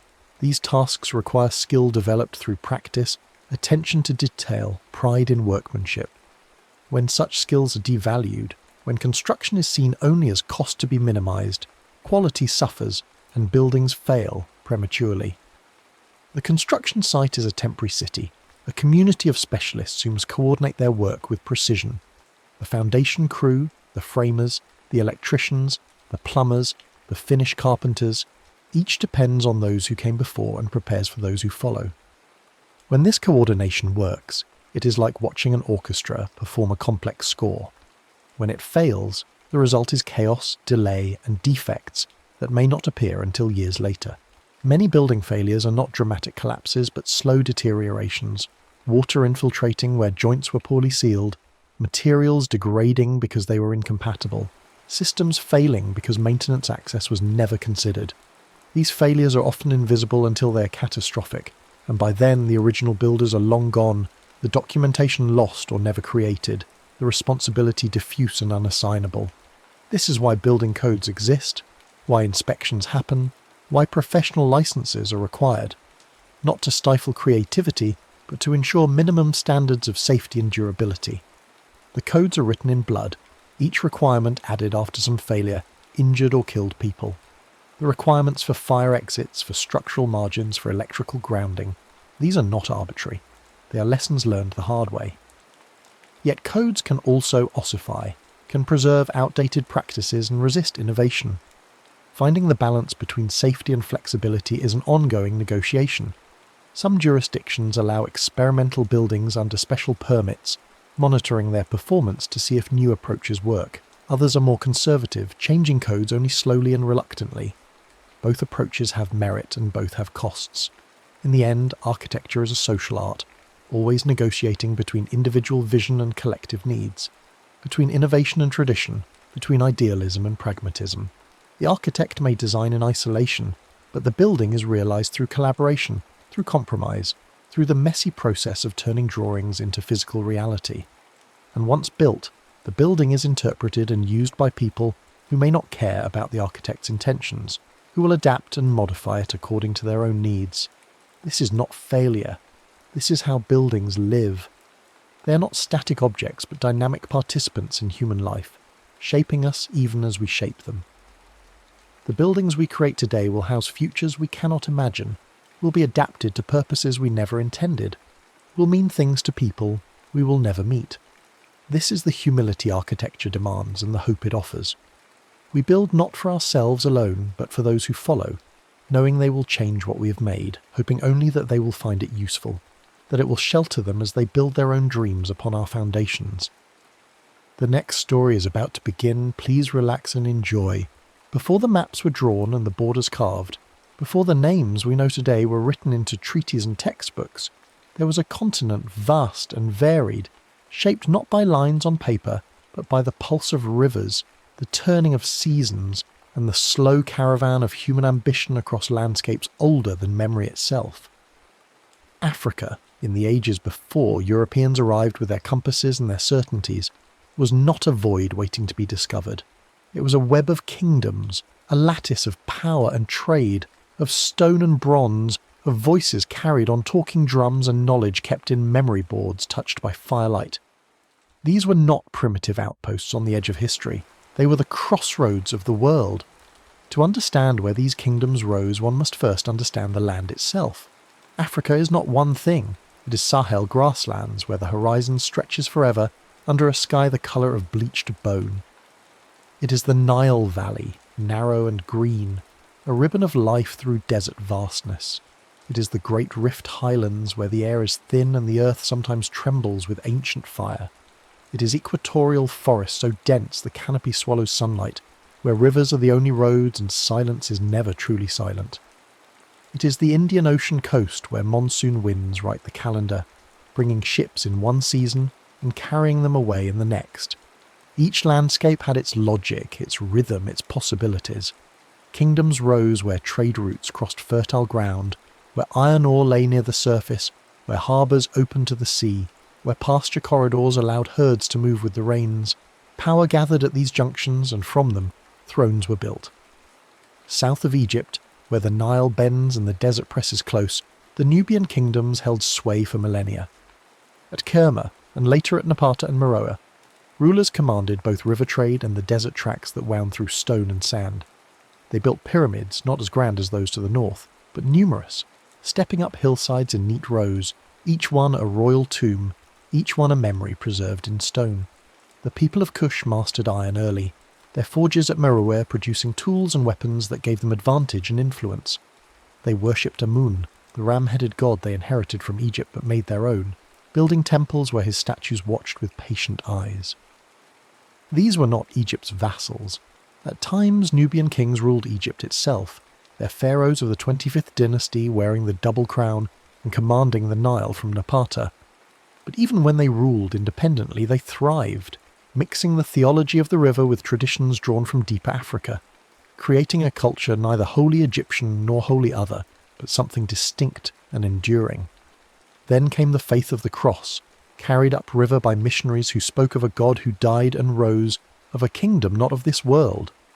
In the lands that became Nobatia, Mercuria, and Alodia, cathedrals rose beside the Nile, their walls painted with saints in flowing robes, their faces dark and serene. At Old Dongola and Pharos, churches stood where temples had stood before, and fortresses guarded the cataracts where the river broke into rapids, and trade had to portage overland. For centuries, Christian Nubia held a quiet but firm presence, negotiating treaties with Muslim Egypt that kept borders peaceful and pilgrims safe. They were not isolated. They traded, they corresponded, they maintained relations with Byzantium and the Christian kingdoms of Ethiopia, far to the south. But as centuries passed and desert routes shifted, as pressures mounted from north and east, the churches fell silent one by one. The murals remained, buried in sand, waiting for archaeologists to brush away the dust and reveal faces that had watched in silence for 1,000 years. To the southeast, high on the Ethiopian plateau where the air is cool and the land falls away in cliffs and gorges, the kingdom of Axum rose as a power of stone, script and sea. They erected stelae, towering obelisks carved from single blocks of granite, some of them over 100 feet tall, their faces etched with windows and doors as if they were buildings reaching toward the sky. They developed the Zea script, one of the world's few indigenous alphabets, and used it to mint coins stamped with royal names and Christian symbols, a declaration of sovereignty in metal and ink. Axum's merchants commanded the Red Sea ports, linking the interior's gold and frankincense to markets in Rome, Persia and India. When Axum's power waned, the highlands did not fall silent. The Zawi dynasty rose, and in the town of Lalibela they carved churches directly from living rock, not building upward but excavating downward, creating monolithic structures that seemed to emerge from the earth itself. The highlands maintained written chronicles when many other regions transmitted knowledge by drum and road, by song and memory board, preserving a sense of continuity that would later anchor Ethiopian identity through centuries of upheaval. There are whispers in ancient texts of a place called Punt, the land of aromatics and sail. Pharaohs sent expeditions there, recording in temple reliefs the myrrh trees brought back, the incense, the rare animals, the exotic goods that made the journey worthwhile. Scholars still debate where exactly Punt lay, somewhere along the Horn of Africa or perhaps across the narrow strait in Arabia. But whether it was a single polity or a network of coastal entrepôts, it connected Africa to the Indian Ocean world millennia before European ships rounded the Cape. The monsoon winds were the key, predictable currents of air that blew ships eastward in one season and westward in another, a natural clock that sailors learned to read, waiting for the right moment to depart, trusting the wind to carry them home. In the forests and grasslands of what is now Nigeria, cultures rose that left behind art so accomplished it challenges every assumption about the supposed primitiveness of pre-colonial Africa. The knot culture, flourishing over 2,000 years ago, fired terracotta sculptures of human heads with elaborate hairstyles, expressive faces, and a technical mastery that speaks to organised workshops and artistic traditions passed from master to apprentice. They worked iron early, smelting and forging tools and weapons, while much of Europe still relied on bronze. Centuries later, at If, artists cast copper alloy heads of such naturalistic beauty that when they were first shown in Europe, many refused to believe Africans had made them. The faces are calm, regal, marked with delicate scarification, crowned with beaded caps. They were not made for export or display. They were ritual objects kept in shrines, used in ceremonies that bound the living to the ancestors, the king to the land, the people to the cosmos. The absence of written records does not mean the absence of complexity. It means the complexity was encoded differently, in objects and rituals, in knowledge held by guilds and passed through initiation. To the north of If, the Oyo Empire commanded the savannah with cavalry and tributary towns. Horses thrived in the drier grasslands, and Oyo's mounted warriors could move quickly, projecting power across distances that infantry could not match.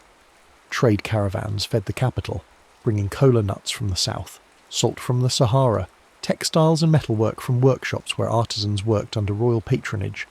The city itself was a place of courtyards and drums, of markets where languages mingled, of rituals that reinforced the king's divine authority and the social order that sustained the state. To the south, in the forests where horses could not survive the tsetse, the kingdom of Benin engineered defences of a different kind. They dug moats and raised earthen walls around their settlements, networks of fortifications so extensive that their combined length exceeded the Great Wall of China. Inside the walls, Benin's bronze casters perfected plaques that recorded battles, diplomatic missions, ceremonies, and daily life in metal relief. These were not decorations. They were archives, history made tangible, mounted on palace pillars where they could be read like books by those who knew the visual language, passing down the story of the kingdom from generation to generation. Further north, in the Sahel where desert and grassland meet, the Hausa city-states rose as centres of commerce and learning. At Kano, Katsina, Zaria, and others, mud brick walls encircled markets busy with the exchange of cloth, leather, dyes, grain, and livestock. Scholars copied manuscripts in Arabic, preserving texts on law, theology, medicine, and history. The cities were rivals, but they shared a common culture, a common language, and a common understanding that prosperity came from trade. Caravans linked the Sahara to the forest zones, carrying goods across ecological boundaries, moving salt southward and gold northward, their routes punctuated by wells and caravanserais where traders could rest and resupply. Taxes and guilds maintained order, ensuring weights were honest, contracts honoured, and disputes resolved. It was an urban rhythm adapted to the rhythms of the Sahel, where rain was scarce but trade flowed like water. Long before the modern nation took its name, the Empire of Ghana rose in the western Sahel, though the people called it Ouagadougou. The Soninka rulers mediated trans-Saharan exchange, taxing caravans that moved gold from the southern forests, salt from desert mines, and cola nuts from the equatorial zone. The king held audiences under a great tree, the Tree of Justice, where petitioners could present their cases and merchants could negotiate terms. Stone towns like Kumbisale grew large and cosmopolitan, with separate quarters for Muslims and traditional believers, interpreters who could navigate multiple languages and customs, and a court that balanced the needs of farmers, pastoralists and traders. It was a bilingual culture, adapting Arabic for commerce and scholarship while maintaining Soninka for ritual and identity. When Ghana's power waned, others rose to take its place, but the model it established, the idea that a Sahelian state could grow wealthy by mediating trade rather than producing goods, endured. East of the Niger Bend, around the shores of Lake Chad, the kingdoms of Kanem and later Bornu commanded oases, fisheries, and caravan gates, where Sahel met Sahara. Rulers at Njimi and later Ngazargamu commanded horsemen who secured tribute from surrounding peoples, enforcing a hierarchy that fed wealth upward to the capital. Islamic learning anchored the courts, with scholars advising kings, copying texts, and maintaining correspondence with other Muslim rulers across the Sahara and beyond. The dynasties were long-lived, adapting to shifts in trade routes and climate, managing resources with a pragmatism that kept the state functioning through droughts and invasions. They were not flashy empires. They were steady, bureaucratic, persistent, the kind of power that endures not through conquest but through administration. The empires of Mali and Songhai loom large in popular imagination, anchored by famous names like Mansa Musa, whose pilgrimage to Mecca showered so much gold on Cairo that it destabilized the regional economy, and cities like Timbuktu and Gao, whose manuscripts and madrasas made them centres of Islamic learning. But beneath the headlines were layers that history often forgets. Mali and Songhai were not just capitals and kings. They were provinces governed by appointed officials, ferries operated by hereditary boatmen who knew every sandbar and current of the Niger, markets where women held authority over certain trades, controlling the flow of grain and cloth while men dealt in livestock and metals. They were provincial mosques built of banco mud, their walls buttressed against rain, their interiors cool and dim, where local scholars compiled legal opinions adapted to regional customs. They were flood calendars marking when to plant and when to move herds, knowledge encoded in proverbs and passed through apprenticeship. Empires are not just courts and armies. They are the countless small mechanisms that allow large populations to coordinate action, to feed themselves, to resolve disputes, to remember who they are. On the Zimbabwe plateau, where the land rises in a series of stepped highlands, walls rose without mortar, each stone carefully shaped and fitted to its neighbour in graceful curves that follow the contours of the hills. At Mapungubwe and later at Great Zimbabwe, these stone enclosures defined royal precincts, separating the sacred from the profane, the elite from the common. The conical tower at Great Zimbabwe still stands, its purpose debated but its craftsmanship undeniable. Soapstone birds, carved with care and placed atop pillars, watched over the complex, their meaning now lost but their presence still commanding. Gold moved east from these highlands to the coast at Sofala, where it entered the Indian Ocean trade. Cattle wealth and ritual kingship structured society. The king, responsible for rain and fertility, his health tied to the land's productivity. When trade routes shifted and gold sources moved, the stone courts emptied. The people dispersed to other centres, leaving the walls to silence and the slow work of erosion, but also leaving a monument that resisted easy explanation, that demanded recognition of African achievement on African terms. Along the East African coast, from Mogadishu in the north to Kilwa and Zanzibar in the south, coral stone towns opened to the sea like flowers turning toward the sun. They built with coral blocks quarried from offshore reefs, carving doorways with intricate patterns, raising mosques with mihrabs that pointed toward Mecca, minting coins stamped with royal names in Arabic script. These were Swahili cities, and Swahili itself was a language born of trade, blending Bantu grammar with Arabic vocabulary, creating a medium of exchange that allowed merchants from Africa, Persia, Arabia, and later India to negotiate, to marry, to create new communities that were neither purely African nor purely anything else. The monsoon winds were the clock by which they lived. In one season, dhows arrived from the north and east, their holds filled with textiles, beads, porcelain. In another season, they departed carrying gold, ivory, mangrove poles, and enslaved people.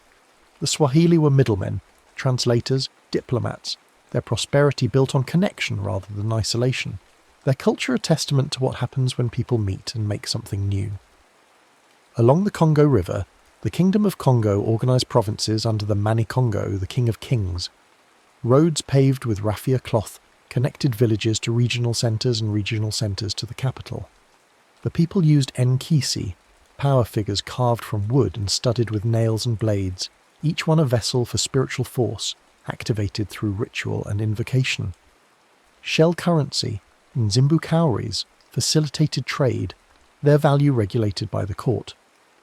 When Portuguese sailors arrived in the late 15th century, the Mani-Congo saw potential for alliance. He sent emissaries to Lisbon, adopted Christianity, built churches, and wrote letters to European kings as an equal. But the relationship curdled.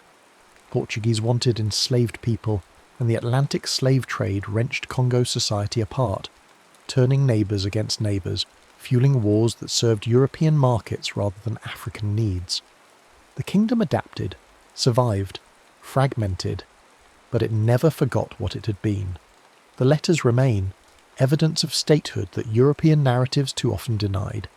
In the south-central forests and savannas, the Luba and Lunda peoples crafted federations bound not by conquest alone, but by ritual, marriage, and shared symbols of authority.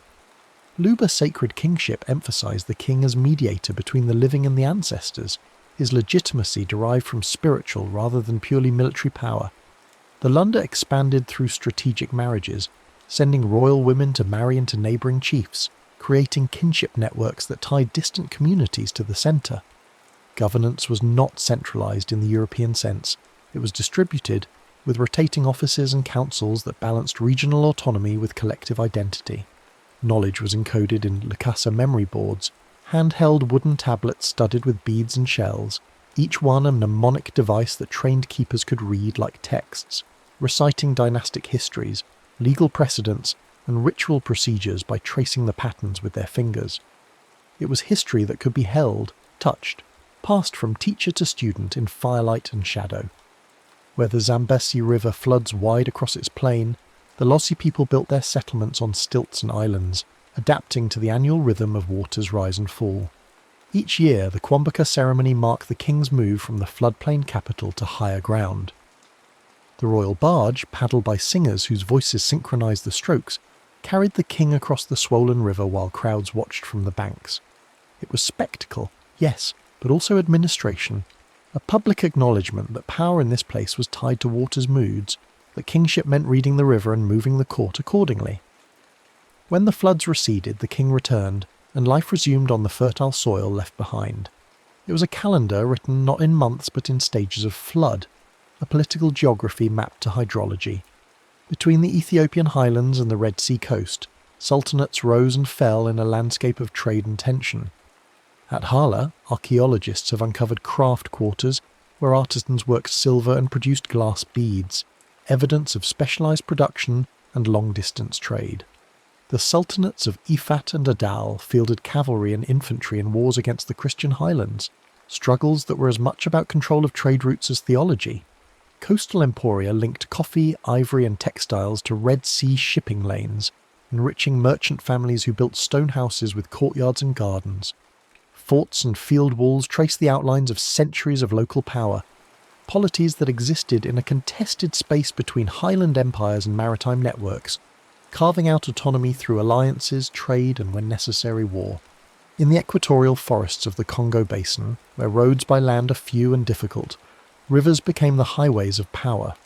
Canoe fleets connected ancestral chiefs, iron smelters working in hidden clearings, and raffia weaving centres where textiles were produced with the precision of tapestry. Political units gathered around ritual groves and palaver trees, sacred spaces where disputes were heard and decisions made through long councils governed by elaborate protocols of speech and silence. Art in wood and fibre encoded rank, kinship and myth, in forms that could be carried, displayed and passed down. Masks activated by dance transformed wearers into ancestors or spirits, making the invisible visible, reinforcing social bonds through performance. Without wheeled vehicles or beasts of burden suitable to the forest, these societies developed other ways to move goods and ideas, adapting to the environment rather than forcing the environment to adapt to them. Across all these regions, power travelled by methods that left little for archaeologists to find. Talking drums carried messages across miles, their tones replicating the pitch patterns of speech, allowing trained drummers to send complex information faster than a runner could move. Griots, hereditary oral historians, sustained genealogies and epic narratives, their memories trained from childhood to hold thousands of lines, their performances both entertainment and archive. Market days functioned as bulletin boards, places where news spread, where edicts were announced, where people learned what was happening beyond their own villages. Cowries, gold dust, iron bars, and other forms of currency settled accounts without the need for writing, their values understood across linguistic boundaries. Where paper archives are thin, music, objects and roots hold the record. The absence of writing does not mean the absence of history. It means history was kept differently, in forms more vulnerable to loss but no less real. Kingdoms fade for many reasons, and the forgotten kingdoms of Africa faded for reasons both internal and external. Monsoon patterns shifted, rerouting Indian Ocean trade. Sahara tracks moved as oases dried or wells collapsed, starving towns that depended on caravan traffic. Goldfields played out or new sources were discovered elsewhere, redirecting flows of wealth. Epidemics thinned populations, breaking the chains of knowledge transmission as elders died before passing on what they knew. The arrival of firearms tipped military balances, giving advantage to those who could trade for guns and disadvantage to those who could not. The Atlantic slave trade pulled power coastward, enriching states with access to European ships while impoverishing interior regions that lost population and stability. Some states adapted, reorganizing as confederations or shifting their economic base.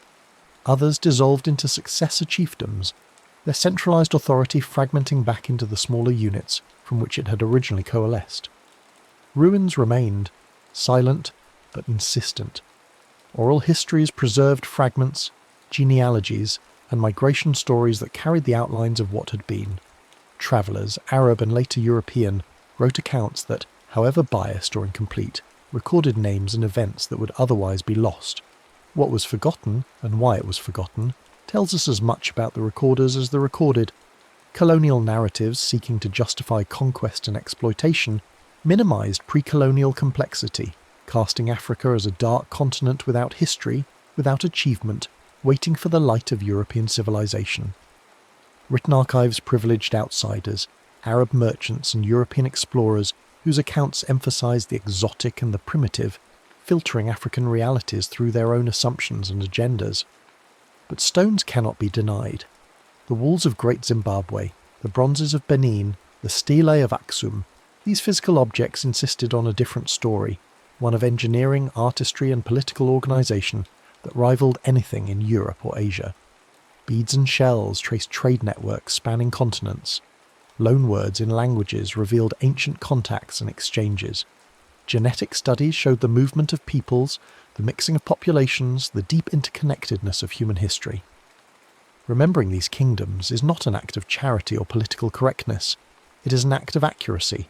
It widens world history, placing Africa not at the margins, where colonial maps and narratives relegated it, but at the crossroads, where archaeology and evidence insist it belongs. New tools are bringing new light to old questions. LiDAR scans penetrate forest canopy to reveal hidden walls and terraces, settlements that lay invisible from the ground. Radiocarbon dating pins events to centuries and sometimes decades, allowing historians to synchronize African chronologies with global timelines. Isotope analysis of bones and teeth traces the movement of cattle, the diets of elites, the sources of metals, reconstructing economic networks from chemical signatures. Ancient DNA from skeletons and crops reveals migrations, domestications, and relationships that oral traditions hinted at but could not prove. Residue analysis identifies what was cooked in pots, stored in jars, burned in shrines, reconstructing rituals and daily life from molecular traces. Museums are revisiting provenance, asking hard questions about how objects were acquired, initiating conversations about repatriation and shared stewardship. Communities are guiding archaeological digs, contributing local knowledge about place names, traditions and landscape features that professional archaeologists might miss. Languages are being mapped onto geography, tracing the spread of Bantu, Nilotic and Afro-Asiatic speakers, correlating linguistic evidence with material culture. Each find, each datum, restores a paragraph to a long-missing chapter, building a clearer picture not of a primitive past but of a sophisticated, interconnected, dynamic history that deserves to be known. From Sahel caravan wells to coral harbours, from granite hilltops to forest rivers, these forgotten kingdoms stitched Africa to itself and to the wider world. They were not isolated villages waiting for contact. They were empires of rhythm, anchored in place but moving with wind and water, adapting to monsoons and floods, to the slow pulse of seasons and the sudden shifts of fortune. Picture caravans at dawn, camels loaded with salt and cloth, moving toward the sound of drums that marked the next well. Picture lanterns in stone courts at dusk, where scribes copied manuscripts and merchants negotiated terms in multiple languages. Picture dhows waiting on the tide, their crews watching the sky for signs of the monsoon's turn, knowing that when the wind shifted they would sail, carrying the wealth of Africa to markets that stretched from China to the Mediterranean and back again. These kingdoms rose and fell, as all kingdoms do, but they were real, they mattered. And now, slowly, persistently, against the weight of centuries of erasure and forgetting, they are being remembered. Under the hush of rain, let their names be spoken again. Let their walls be measured, their coins catalogued, their stories told. They were here, they built, they traded, they ruled, and the land remembers even when the books do not. From Sahel caravan wells to coral harbours, from granite hilltops to forest rivers, these forgotten kingdoms stitched Africa to itself and to the wider world. They were not isolated villages waiting for contact. They were empires of rhythm, anchored in place but moving with wind and water, adapting to monsoons and floods, to the slow pulse of seasons and the sudden shifts of fortune. Picture caravans at dawn, camels loaded with salt and cloth, moving toward the sound of drums that mark the next well. Picture lanterns in stone courts at dusk, where scribes copied manuscripts and merchants negotiated terms in multiple languages. Picture dhows waiting on the tide, their crews watching the sky for signs of the monsoon's turn, knowing that when the wind shifted they would sail, carrying the wealth of Africa to markets that stretched from China to the Mediterranean and back again. These kingdoms rose and fell as all kingdoms do, but they were real, they mattered. And now, slowly, persistently, against the weight of centuries of erasure and forgetting, they are being remembered. Under the hush of rain, let their names be spoken again. Let their walls be measured, their coins catalogued, their stories told. They were here. They built, they traded, they ruled, and the land remembers even when the books do not. The rhythms of these kingdoms were not written in the ways Europe would recognise, but they were written nonetheless. In the wearing of footpaths between village and market, paths that deepened over centuries until they became roads, arteries connecting the body of commerce. In the scheduling of festivals that coincided with harvest, with flood, with the arrival of trading seasons, creating a social calendar that bound communities across distances. In the rotation of offices, the careful distribution of authority that prevented any single lineage from accumulating too much power, ensuring stability through balance rather than through the heavy hand of centralised control. In the marriage alliances that sent daughters to neighbouring courts and received wives in return, weaving genealogies that made conflict costlier and cooperation more natural. These were technologies of governance as sophisticated as any legal code, adapted to environments where paper rotted in humidity, where documents could not survive the journey across desert or through forest, where memory and ritual had to carry the weight that elsewhere was borne by archive and inscription. Consider the metallurgists who worked in secret groves, their furnaces fed with charcoal they had spent weeks preparing, their ore selected from hillsides they knew by inherited knowledge, their techniques guarded as carefully as any modern patent. The smelting of iron was not merely technical, it was ritual, bound up with prohibitions and prayers, with offerings made to spirits of earth and fire, with timing determined by phases of moon or seasons of rain. The bloom of iron that emerged from the furnace after days of careful tending was more than metal. It was transformation, the coaxing of strength from stone, the mastery of elements that elsewhere marked the boundary between prehistory and history. African ironworking began early, in some regions as early as anywhere else on earth, and it spread not through conquest but through apprenticeship, through the slow diffusion of knowledge along trade routes and marriage networks, each smith learning from a master and adapting techniques to local ores and local needs. Consider the farmers who knew their soils with an intimacy that European agronomists would not achieve until the age of chemistry.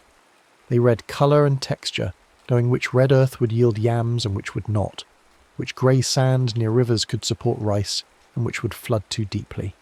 They practised crop rotation without naming it as such, planting nitrogen-fixing legumes between seasons of grain, letting fields rest under controlled burns that renewed fertility. They bred seeds over generations, selecting for drought resistance, for pest resistance, for flavour and yield, creating varieties adapted to microclimates that could shift dramatically within a day's walk. They built terraces on hillsides to slow erosion and capture rainfall, engineering water management systems that required no metal tools, only stone and patience and an understanding of how water moves across landscape. These were not primitive practices. They were refined sciences, tested and improved over centuries, encoding knowledge in the doing rather than in the writing. Consider the weavers whose cloth became currency, whose patterns encoded identity and status, whose guilds controlled quality so strictly that a bolt of fabric from one city could be trusted across 1,000 miles.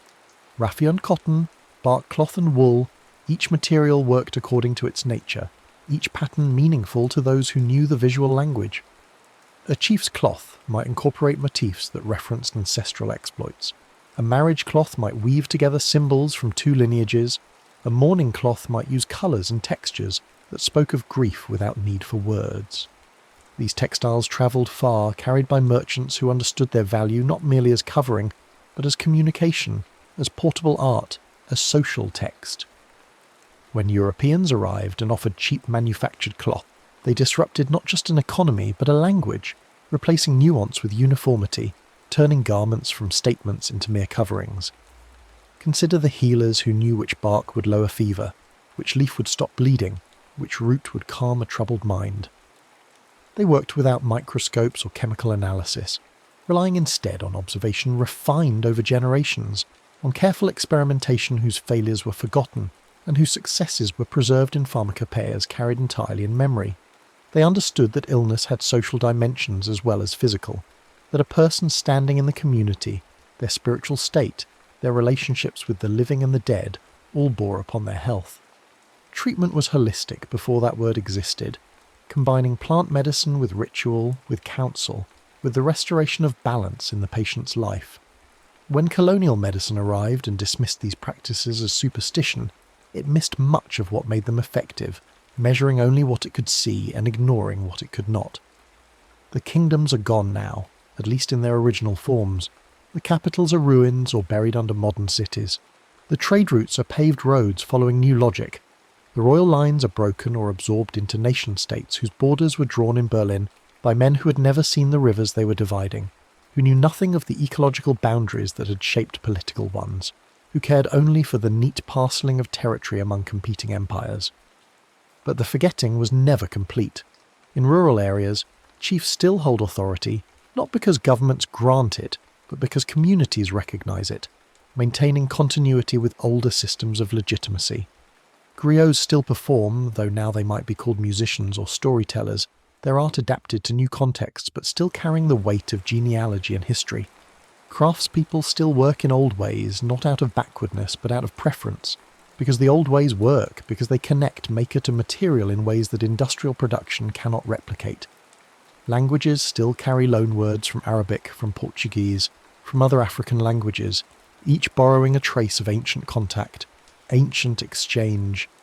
DNA still holds the record of migrations and mixings, readable now by scientists but present all along in the faces of grandchildren, in family resemblances that span continents. The work of remembering continues in universities and museums, in excavations and archives, in the patient labour of scholars who piece together fragments, who learn languages that have few speakers, who sit with elders while there is still time recording what they know. It continues in the return of objects, the slow process by which museums acknowledge that acquisition was often theft, that bronzes and sculptures were war booty, that their presence in European capitals was the result not of trade but of violence. It continues in the teaching of African history as something other than prologue to colonialism, as a story worth knowing for its own sake, as evidence that human creativity and ambition and organisation were never the property of one continent or one people. It continues in the pride of descendants who are learning that their ancestors were not victims waiting for rescue, but builders of complex societies, traders in global networks, artists of extraordinary skill. Under the hush of rain, the old kingdoms sleep but do not disappear. They are present in the shape of the land, in the ruins that resist erosion, in the trade winds that blow as they always have, in the rivers that flood and recede on schedules older than any human chronicle. They are present in the stories still told, even if their context has been lost, in the names of places that no longer exist, in the proverbs that encode legal principles, in the songs that mourners still sing. They wait, these kingdoms, patient as stone, for the world to remember that history is wider than Europe ever imagined, that civilization arose in many places, took many forms, solved the problem of human organisation in many ways. They wait for the books to be rewritten, for the maps to be redrawn with ancient borders sketched in beside modern ones, for children to learn that Africa was never empty, never silent, never simple. The rain falls as it has always fallen, and beneath it the land holds its secrets and its memories, offering them to those who take the time to listen, to dig, to ask the right questions. The forgotten kingdoms are being found again, one stone at a time, one manuscript at a time, one story at a time. And with each discovery, the world grows larger and the past grows richer, and the human story becomes more complete. The next story is about to begin. Please relax and enjoy. You wake before dawn in a world still shaped by the simplest question: how do we get from here to there? Not with grand ambition at first, just with tired feet and the need to reach the next village before nightfall. You follow animal trails because the deer have already found the driest path along the ridge, the route that doesn't flood when the rains come. Your ancestors walked these same lines, wearing them deeper with each generation, until what was once a faint trace through grass became a groove in the earth itself. The path remembers. It remembers the hunter who took this way to the river, the trader who carried salt from the coast, the shepherd who drove his flock to summer pasture. Each journey adds weight to the memory, and slowly, without anyone deciding it should be so, the path becomes the road. Not paved, not planned, just agreed upon by 1,000 feet that chose the same easy line through difficult country. You can see it still, if you know where to look. The old ways follow contours that make sense to legs and lungs, avoiding steep climbs, seeking solid ground, respecting the places where water gathers. These weren't engineered. They were felt step by step, season by season, until the landscape itself seemed to suggest where travellers should go. Then come the Romans, and everything changes. They arrive with something you've never seen before: the idea that a road should be straight, that it should ignore the comfortable meander of ancient trails and instead cut across country like a declaration. You watch them work, these engineers with their measuring tools and their absolute certainty, and you begin to understand that a road can be more than a path. It can be a statement of power. They dig first, down through topsoil to stable ground, sometimes 3 feet deep or more. Then come the layers, each with its purpose, its place in the architecture of travel. Large stones form the foundation, fitted together like a puzzle with gaps filled by smaller rocks. Above that, a layer of crushed stone mixed with lime mortar, tamped down until it rings under the workers' tools. Then gravel, compacted and shaped, and finally the surface. Flat stones fitted so precisely that water has nowhere to pool, crowned slightly at the centre so rain runs to drainage ditches on either side. You stand beside one of these roads, marvelling at how straight it is, how it seems to mock the landscape's suggestions. Hills that would have turned a traditional path are simply climbed straight up and down. Valleys are crossed at their narrowest point regardless of gradient. The message is clear. Rome goes where it wishes, and the earth will accommodate. But these roads aren't built for your comfort. They're built for legions, for the rapid movement of soldiers and supplies, for the messages that must reach distant governors without delay. Every 1,000 paces, a stone marker records the distance from Rome itself, as if the capital were the centre of the world, which to these engineers it certainly is. You learn to use them anyway, because however stern their purpose, they offer something invaluable: reliability. When rain turns traditional paths to soup, the Roman road remains solid, its drainage carrying away the weather that would trap you in mud. Along these roads, something remarkable happens. Towns begin to appear at regular intervals, each a day's journey from the last. Inns offer beds, stables shelter horses, blacksmiths repair wagon wheels. The cursus publicus, the imperial postal system, maintains stations where official messengers can change horses and continue without pause. What was once a landscape of isolated settlements becomes something new, a connected territory where news travels faster than walking pace, where a letter from Londinium can reach Rome in weeks rather than months. You watch the economy transform. A potter in one valley can now sell to customers 3 valleys away, because the road makes the journey routine rather than adventure. Grain flows from productive farmland to hungry cities. Soldiers march to distant frontiers and return with stories, goods, and new ideas. The road becomes more than infrastructure. It becomes the nervous system of empire, carrying not just cargo but culture, law, and the very concept of a world larger than the visible horizon. But roads alone cannot remake a map. They stop at rivers, at gorges, at any gap the earth presents. And so humanity learns to build bridges, to extend the promise of the road across spaces that say no. Early attempts are cautious, simple, barely more than trees felled across streams. They work until the first flood sweeps them away, and then you build them again, learning with each failure that water will always be stronger than wood unless you can teach the wood to yield. The breakthrough is the arch, that miracle of geometry that turns weight into strength. You watch stonemasons shape each voussoir, the wedge-shaped blocks that will lock together in a curve over the river. They build a wooden framework first, a temporary support that holds the stones until the keystone drops into place, and suddenly, magically, the arch holds itself. The weight pressing down on each stone is translated into horizontal thrust, channeled through the curve into massive piers that grip the riverbed. It seems impossible the first time you see it, this span of stone with nothing but air beneath, carrying loaded carts as if the river weren't there at all. The Romans perfect this art, building bridges that will stand for centuries, their arches weathering floods that wash away everything else. They learn to give the piers sharp upstream edges, cut waters that split the current and shed ice, that turn the river's force aside rather than meeting it head-on. They learn to go deep with the foundations, to anchor in bedrock, or to sink caissons below the scour depth, where floods eat away the riverbed. Each bridge is a negotiation with water, a conversation conducted in stone that must anticipate every season, every flood, every winter's ice. The successful ones become landmarks, gathering points where roads converge and traders meet. A town with a reliable bridge becomes a town with a future, because travellers need not wait for low water or risk the ford. Markets can promise their day every week, regardless of weather. The Roman roads and bridges eventually crumble, not all at once, but slowly as maintenance becomes memory and memory fades into legend. You walk the same routes centuries later, finding the old stones buried under grass, the foundations of bridges supporting nothing but wild roses.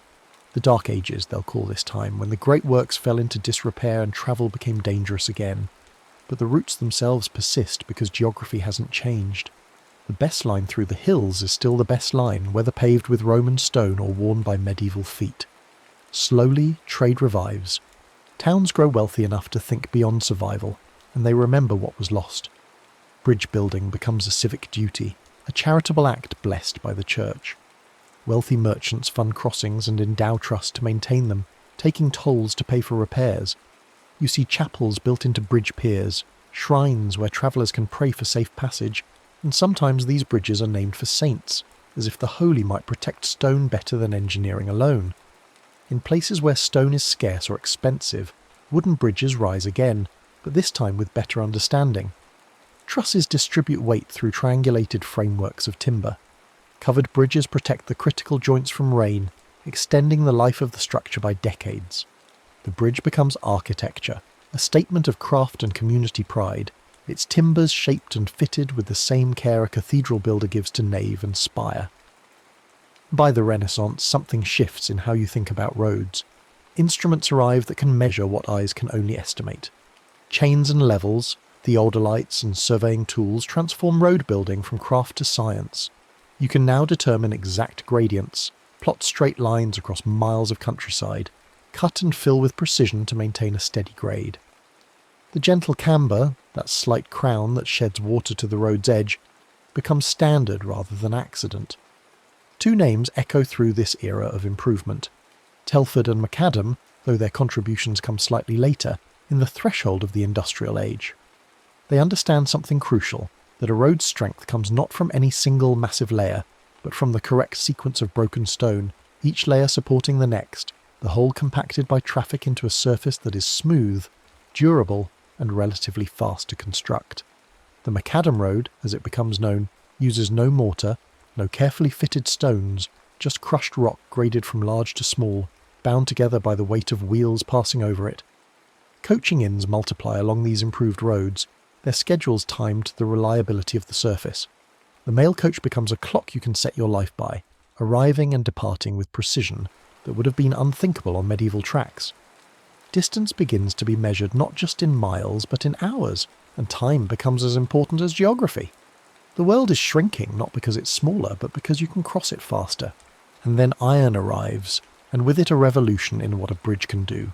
Wrought iron, and later steel, offers strength that stone cannot match, in members far lighter than masonry.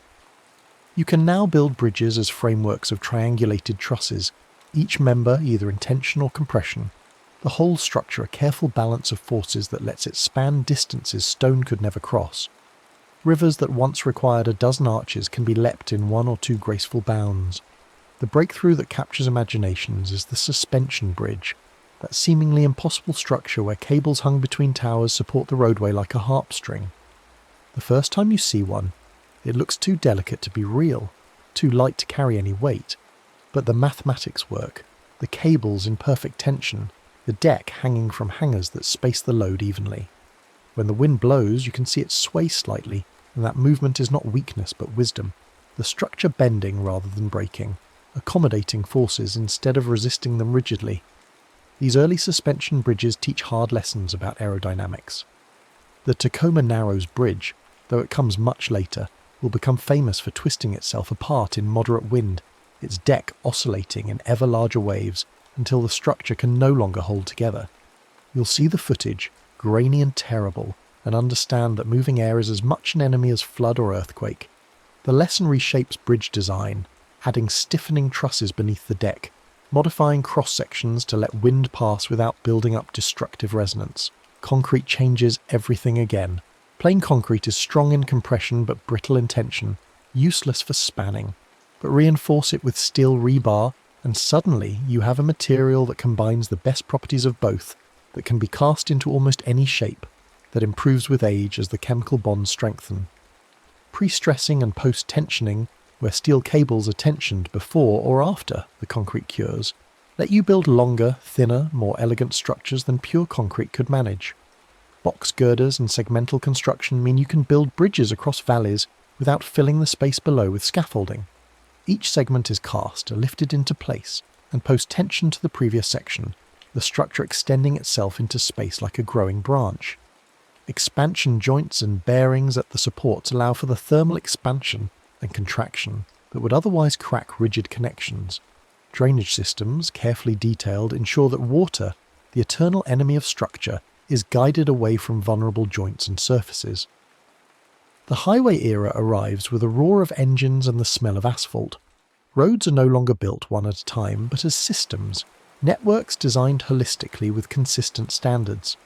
Design speeds determine everything else: lane widths, shoulder widths, sight distances, the minimum radii of curves. A highway designed for 100 km per hour requires gentler curves, longer sight lines, wider margins for error than one meant for 50. Interchanges become a new art form, a three-dimensional choreography of traffic flows. The cloverleaf, with its graceful loops that let traffic merge without crossing paths, becomes iconic but also greedy for land. More compact designs follow: the turbine interchange, the stack where levels of roadway rise like a concrete sculpture. Each ramp is calculated for speed and comfort, for the forces your car will experience as it banks through the curve, for the sight distance you'll need to merge safely into the stream of through traffic. The Autobahn in Germany, the interstate system in America, these become more than roads. They become landscapes of their own, with their own logic and language. Signage is standardized. Green for directions, blue for services, white for regulations. Fonts are chosen for legibility at speed, reflectivity calculated so signs glow in your headlights. Guardrails designed to catch and redirect vehicles rather than stopping them dead line the edges. Shoulders offer space to pull over, rumble strips warn wandering wheels. Along these highways, a new architecture appears: the service plaza, the rest area, the way station for trucks. These become organs of the road system necessary for its function. Fuel stations cluster at interchanges, restaurants time their opening to the flow of travellers, motels offer standardised comfort. You can drive across entire continents and never be surprised by what you find at each stop. Everything predictable, reliable, comfortingly same. Freight becomes the hidden story of these roads. The pavement thickness, the bridge load ratings, the width of lanes, all are determined by trucks. Axle load limits set the engineering parameters, violate them, and the pavement will crack prematurely, the bridges will fatigue faster than designed. Just-in-time delivery, that revolution in logistics that removes warehouses from the supply chain, depends absolutely on highway reliability.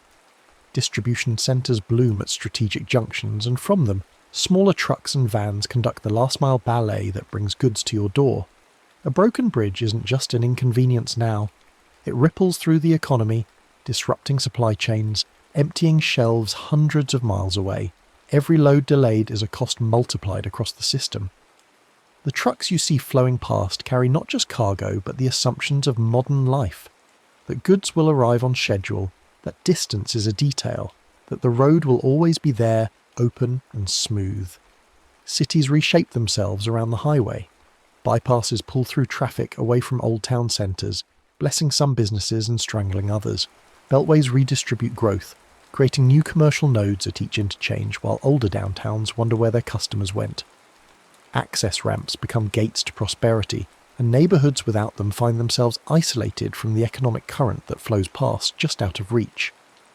The mid-century urban renewal era will leave scars that take generations to heal.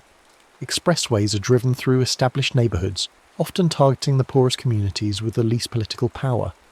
Homes are demolished, communities are split, and the promised economic benefits flow elsewhere. Decades later, some cities will reconsider, will bury or remove segments of urban freeway, will replace asphalt with boulevards and parks. But the damage done is not easily undone. Safety becomes a design philosophy rather than an afterthought. Engineers study crash data and learn to build roads that forgive mistakes. Clear zones beside the pavement mean that a car leaving the road has space to slow down before hitting anything solid. Signposts are designed to break away rather than impaling vehicles. Median barriers are shaped to redirect cars rather than launching them. Retroreflective materials ensure that signs and lane markings are visible in rain and darkness. Drainage, always critical, becomes a science. Water on the pavement means hydroplaning, loss of control, crashes. Every surface is graded to shed water quickly. Inlets are placed with precision to capture flow before it accumulates. Ditches, swales, and underground systems carry stormwater away. In winter, anti-icing chemicals and ploughing strategies keep the roadway clear, though the salt damages vehicles and leaches into groundwater, a cost traded for mobility. Rivers remain the great adversaries of bridges.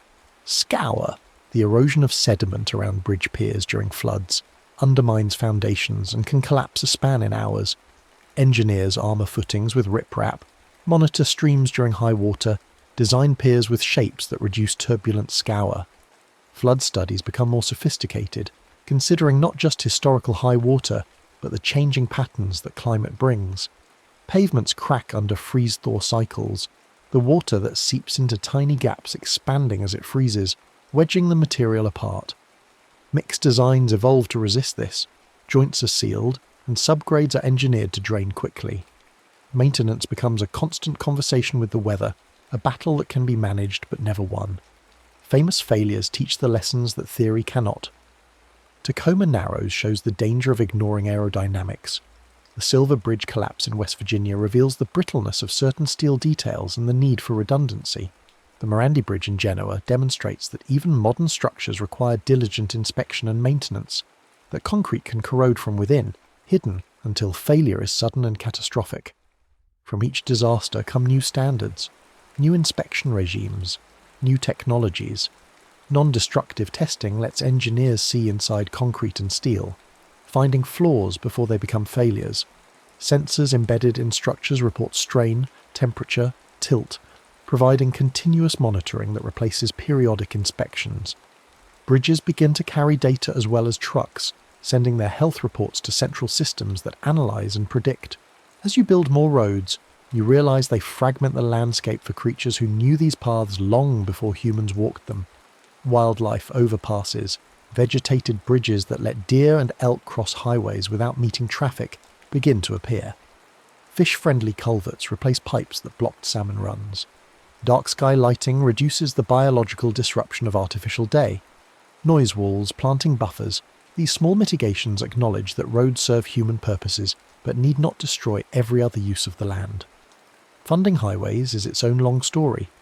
Fuel taxes, once mapped neatly to use, the more you drive, the more you pay, and the revenue goes directly to road maintenance and construction.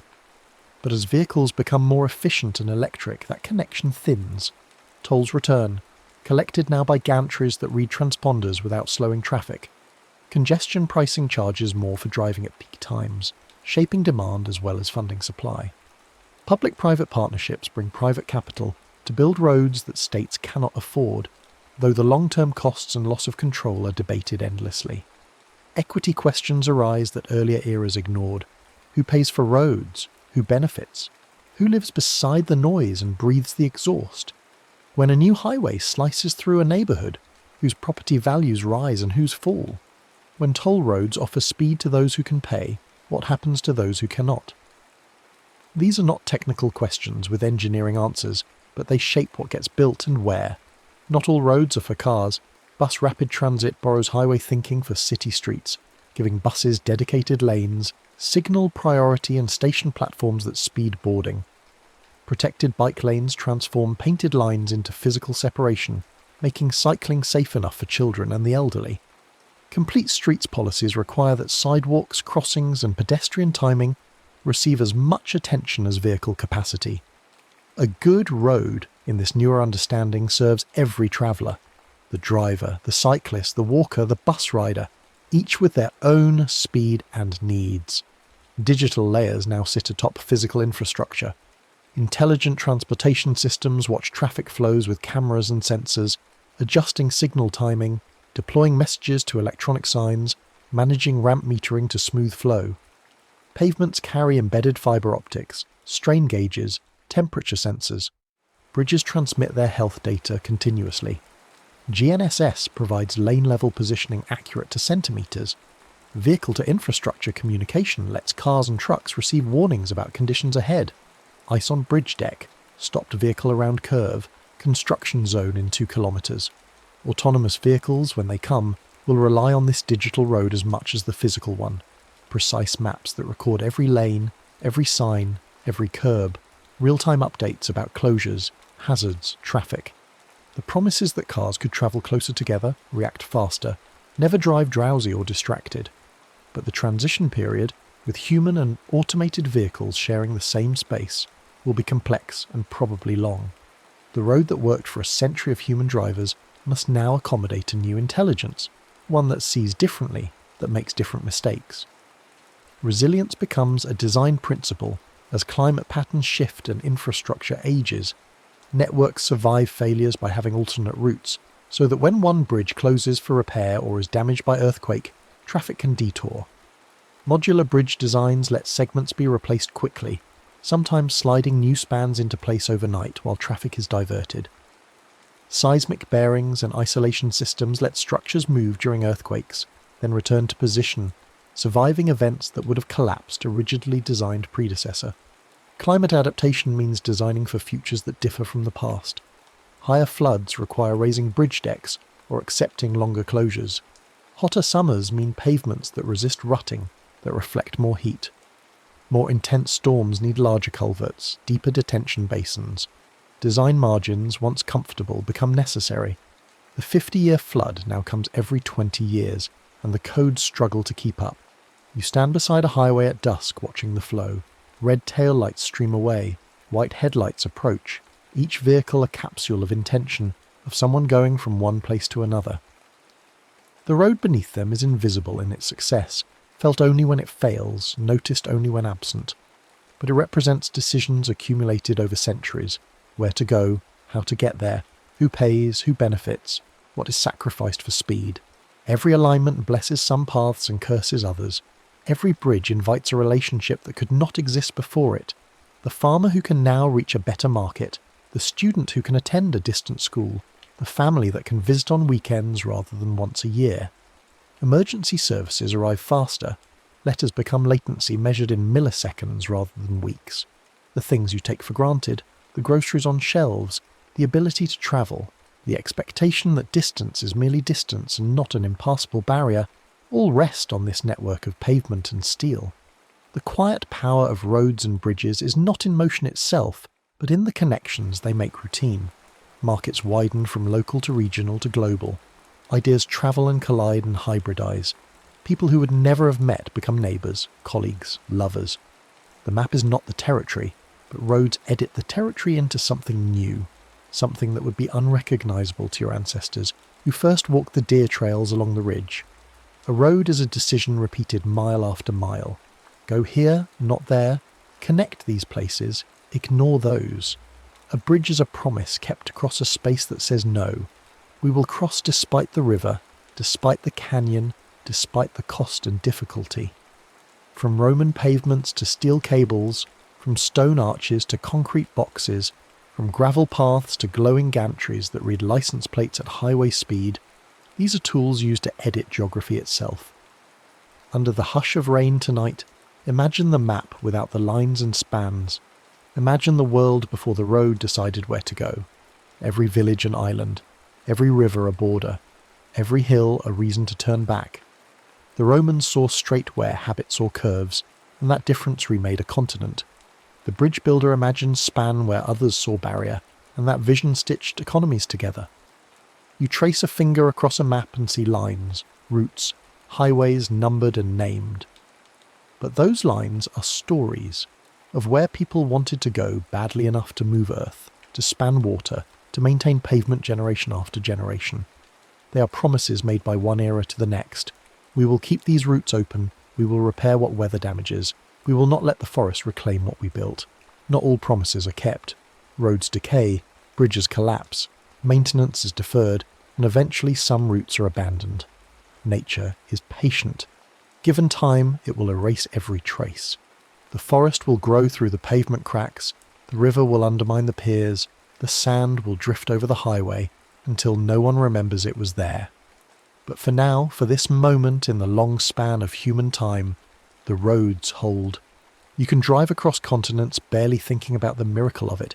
The accumulated knowledge that keeps the pavement smooth, the bridges standing, the route marked clearly enough that you need not think, merely follow. Every mile is someone's careful work. The surveyor who marked the grade, the engineer who calculated the loads, the contractor who laid the stone, the maintenance crew who patches and ploughs and keeps the whole system functioning. Perhaps that is what you should remember as you drift towards sleep tonight, with rain soft against the window and the world outside held together by stone and steel and asphalt. The roads and bridges are not merely infrastructure. They are arguments made in physical form, statements about what matters, about who we are and where we want to go. They are the lines we drew across the world to say, here and not there, this connection matters, this distance will not stop us. And they work quietly, year after year, bearing weight and weather, making every journey possible that you no longer think to call impossible. The space between here and there has collapsed into time, into the hours it takes rather than the miles it spans.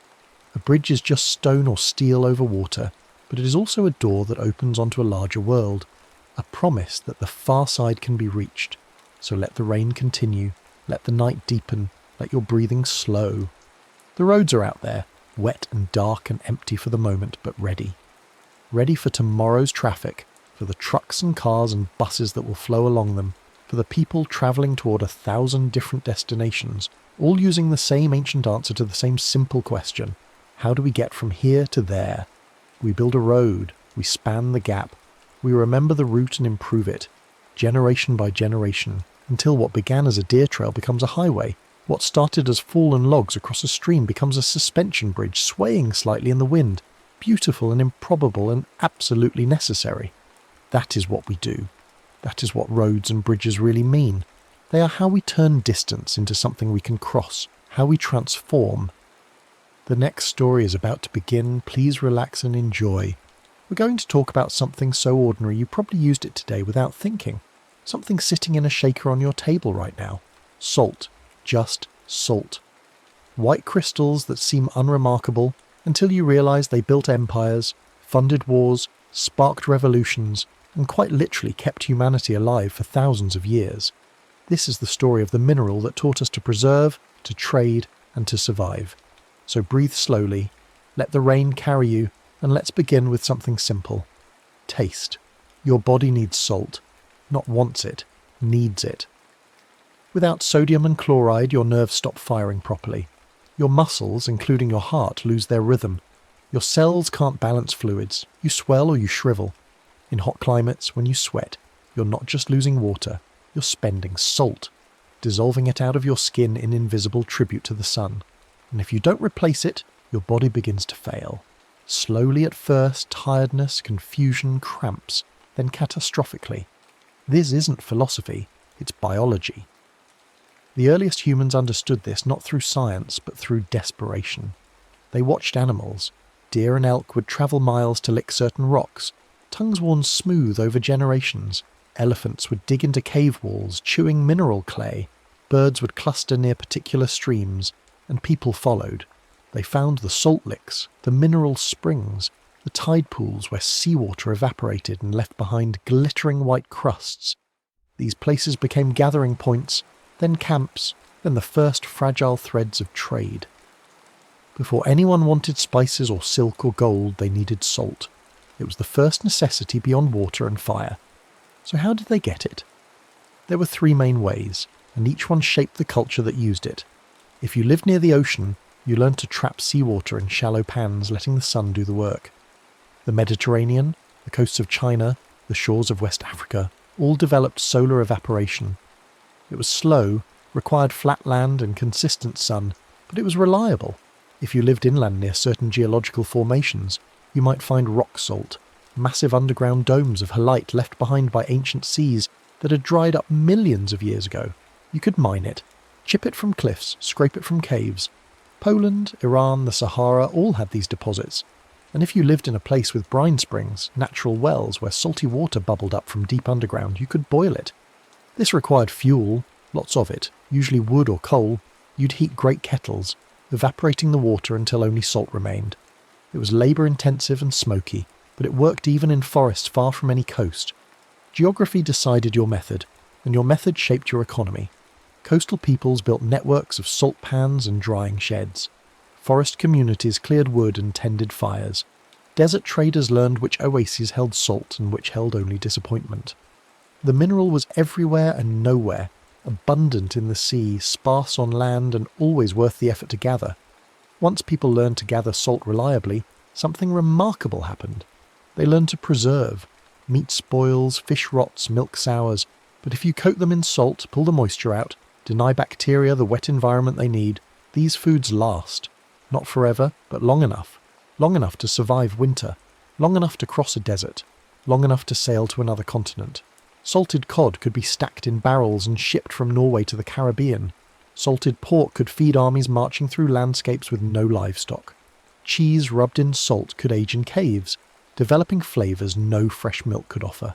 And vegetables, packed in brine, carried vitamins through seasons when nothing green would grow. This was a revolution quieter than fire or the wheel, but just as fundamental. Preservation unlocked distance. If food could last, people could travel farther, stay longer, build larger settlements in places that couldn't feed them year-round. Cities grew beyond the capacity of their nearby fields because ships and caravans brought salted provisions from elsewhere. Trade routes lengthened, and salt, the enabler of all this, became valuable not just as a preservative, but as a commodity in itself. The first salt roads were just footpaths, then trails worn deeper by repeated journeys, then recognised routes with names and landmarks. In the Alps, salt from Austrian mines moved south into Italy, traded for wine and grain. Across the Sahara, slabs of salt the size of doors were loaded onto camels and walked for weeks to markets in the Sahel, exchanged for gold, ivory and slaves. In China, brine from Sichuan wells travelled along imperial roads in ceramic jars, taxed at every checkpoint.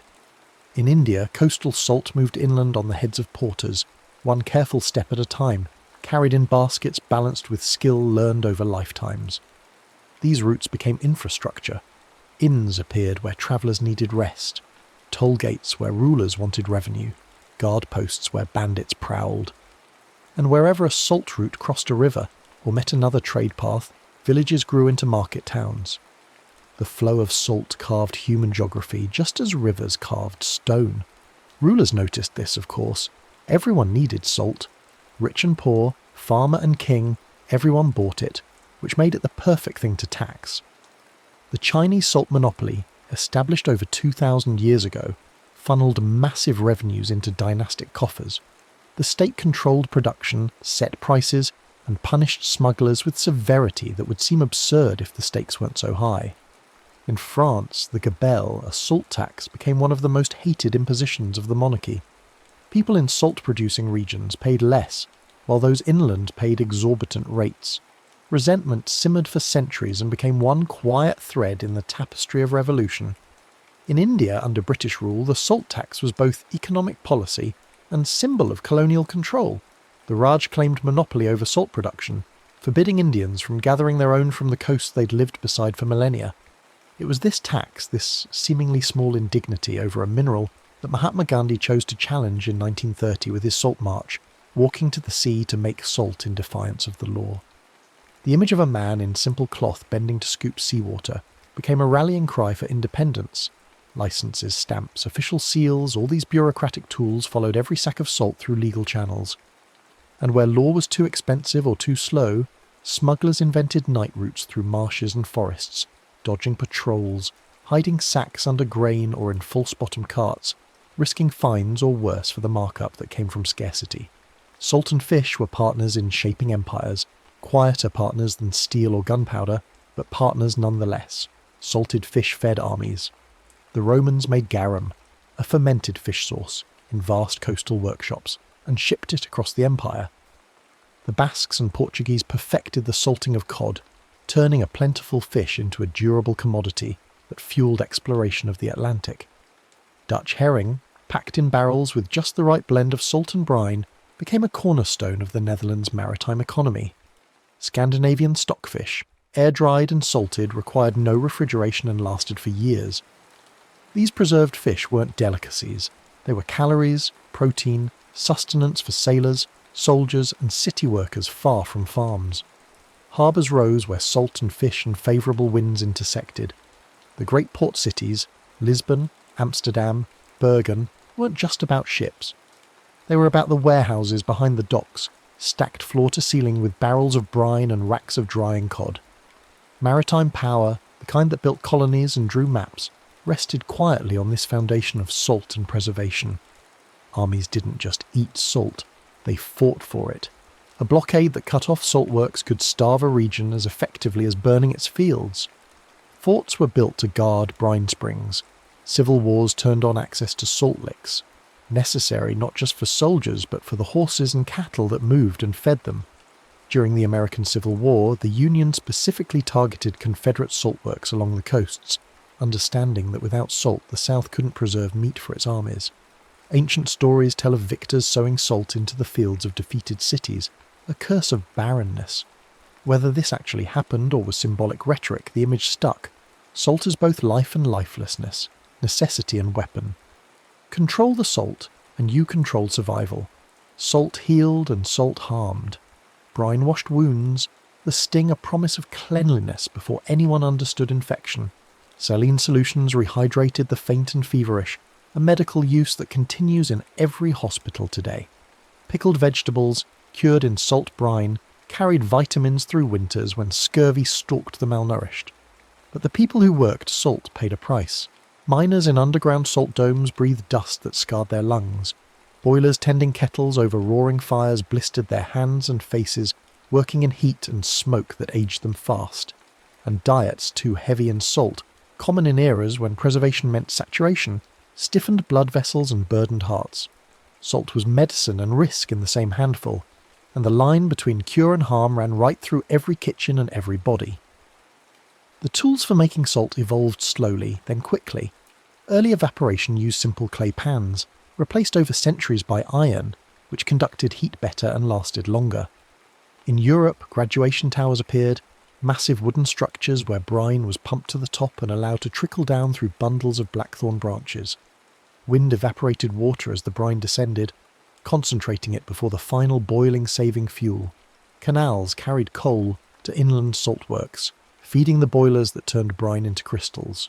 On coasts, tidal gates controlled the flow of seawater into vast evaporation ponds, each stage concentrating the brine until salt precipitated in dazzling white beds. Every technological improvement lowered cost, increased output, and pulled salt from the realm of luxury towards staple. What had once been worth its weight in gold became affordable enough that even the poorest household could buy a pouch. The landscapes shaped by salt are strange and beautiful. Poland's Wieliczka. Salt Mine is an underground cathedral, chambers carved from halite, chandeliers of crystal, chapels where miners prayed before descending deeper. Bolivia's Sala de Uyuni is a mirror-flat salt desert, so vast and white it's used to calibrate satellites. When thin water covers it after rain, earth and sky blend, and you can walk through clouds. Egypt's salt lakes shimmer in the desert, crusts forming and reforming with the seasons. France's marshes produce sel gris, grey salt tinged with clay and minerals, prized by chefs for its complexity. Workers in these places learned rhythms deeper than clock time. They knew when monsoon breaks would flood their pans, when northerly winds would speed evaporation, when spring floods would refresh brine springs. They aligned their harvest to weather the way farmers align to soil and seed, reading the sky for permission to gather. Salt carried meaning beyond nutrition. The phrase, "not worth his salt," remembered that Roman soldiers sometimes received part of their pay in salt, or at least a salarium, a salt allowance, which is where we get the word salary. Whether this was literal or shorthand for money to buy salt, the connection between value and the mineral stuck. Salt sealed oaths. In biblical texts, a covenant of salt meant an unbreakable agreement. At tables, bread and salt welcomed guests, a gesture of hospitality that offered the essentials of life. In kitchens, spilling salt meant bad luck, countered by tossing a pinch over the left shoulder, warding off whatever malevolent force might be lingering there. At temples, salt purified offerings, a symbol of incorruptibility. These rituals weren't quaint. They were reminders, conscious or not, that this mineral kept people alive, and what keeps you alive deserves respect, superstition, ceremony. From kitchen essential to industrial chemical, salt's story took a sharp turn with the rise of chemistry. Rocky crystals went to livestock. Coarse grains cured meat. Fine powder seasoned food. Then scientists learned to split brine using electricity, separating sodium and chloride into chlorine gas and caustic soda, sodium hydroxide. Suddenly salt became the feedstock for an entire chemical industry. Chlorine went into bleach, disinfectants and PVC plastic. Caustic soda made soap, paper and glass. Salt didn't just preserve your dinner anymore, it built your pipes, whitened your paper and sanitized your water. Inland populations, far from iodine-rich seafood, began suffering from goiter, a swelling of the thyroid caused by iodine deficiency. The solution was iodized salt, tiny amounts of iodine added to table salt, a public health intervention so simple and effective that it nearly erased the problem in countries that adopted it. A mineral once hoarded for stew became the quiet reagent of industrial modernity and a delivery system for essential nutrients. The trade networks that moved salt were meticulous. Sacks and barrels moved by measure, bushels in England, stones in Scotland, morns in India, each region with its own units and conversions. Warehouses near ports smelled of wood and ocean, floors dusted white, clerks in back rooms marking weights in tall ledger columns. Tides wrote the delivery schedules, ships arriving on the flood, unloading before the ebb. Merchants learned to read weather, predict harvests and gamble on futures. Insurance underwriters calculated risk based on predictable patterns, wind and sun, and the reliability of particular salt works. Credit extended on the assumption that next season's harvest would come in as expected. The entire apparatus of modern trade, contracts, insurance, futures was practiced on commodities like salt long before stock exchanges formalized the process. The workers who made this trade possible rarely appear in the histories. Salt rakers who stood knee-deep in evaporation ponds under tropical sun, scraping crystals into baskets. Children who hauled bundles from shore to warehouse, their shoulders worn from carrying weight their bodies hadn't finished growing into. Women who packed barrels in dark sheds, their hands white and cracked from constant contact with salt. Enslaved labourers who worked the Caribbean salt pans, the Turks and Caicos, the Bahamas, under conditions that killed them young. These were not romantic occupations. The sun reflected off white crystal beds with blinding intensity. The salt dust filled lungs and stung eyes. The work was repetitive, exhausting, and poorly compensated, yet it was steady. In coastal communities where fishing was uncertain and farming difficult, salt work meant survival. Families passed down techniques, mothers teaching daughters the right moment to rake, fathers teaching sons how to judge brine concentration by taste, by weight, by the way it caught the light. In Venice, salt funded a republic. The city controlled Adriatic salt production and used that monopoly to finance fleets, construct palaces, and dominate Mediterranean trade for centuries. Salt revenues were so critical that the government maintained detailed regulations, inspectors to prevent adulteration, severe penalties for smuggling. The wealth that built St. Mark's Basilica, that commissioned Titian and Tintoretto, flowed in part from evaporation ponds and the merchant ships that carried white crystals to ports hungry for preservation. In Liverpool, salt from the Cheshire mines transformed the city into a global trading hub. The same ships that carried salt out carried enslaved people across the Atlantic, then brought sugar and cotton back. Salt, slavery and commerce formed a triangle of profit that built Georgian townhouses and funded industrial expansion. The connections were not accidental. Preserved food enabled long voyages. Salted fish from the coast sustained inland populations now disrupted by conquest. The Spanish needed salt to maintain their infrastructure of exploitation, and they extracted it without hesitation or mercy. In Africa, salt was currency. In the Sahel, where gold was plentiful but salt scarce, traders from the north brought bars of salt that were literally worth their weight in gold. The exchange rate varied, location and season mattered, but the principle held. Salt was money. You could pay taxes in salt, offer it as dowry, settle debts, purchase goods. This wasn't barter. It was monetized trade using a commodity everyone needed, and no one could produce locally. The salt caravans, Azalai and Tuareg, were massive, sometimes thousands of camels crossing the Sahara in routes that hadn't changed in centuries. They navigated by stars, by wind patterns, by the shapes of dunes remembered across generations.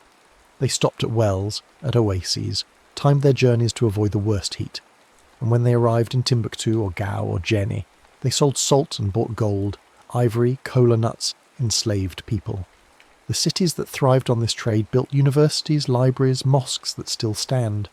Salt was the foundation, not the only commodity but the essential one, the reason the routes existed at all. In medieval Europe, herring transformed the Baltic and North Sea economies, but only because salt made preservation possible. The Hanseatic League, a network of trading cities across northern Europe, controlled both salt and herring.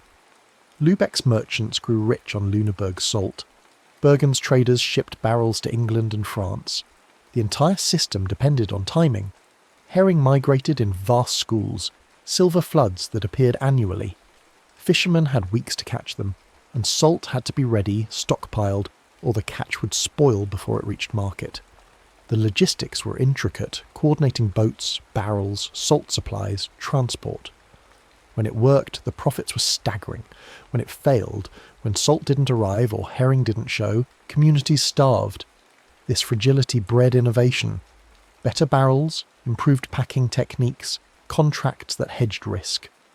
The fish trade taught Northern Europe how to organise commerce at scale, lessons that carried over into other industries, into banking, into the mechanisms of capitalism itself. Salt also marked status.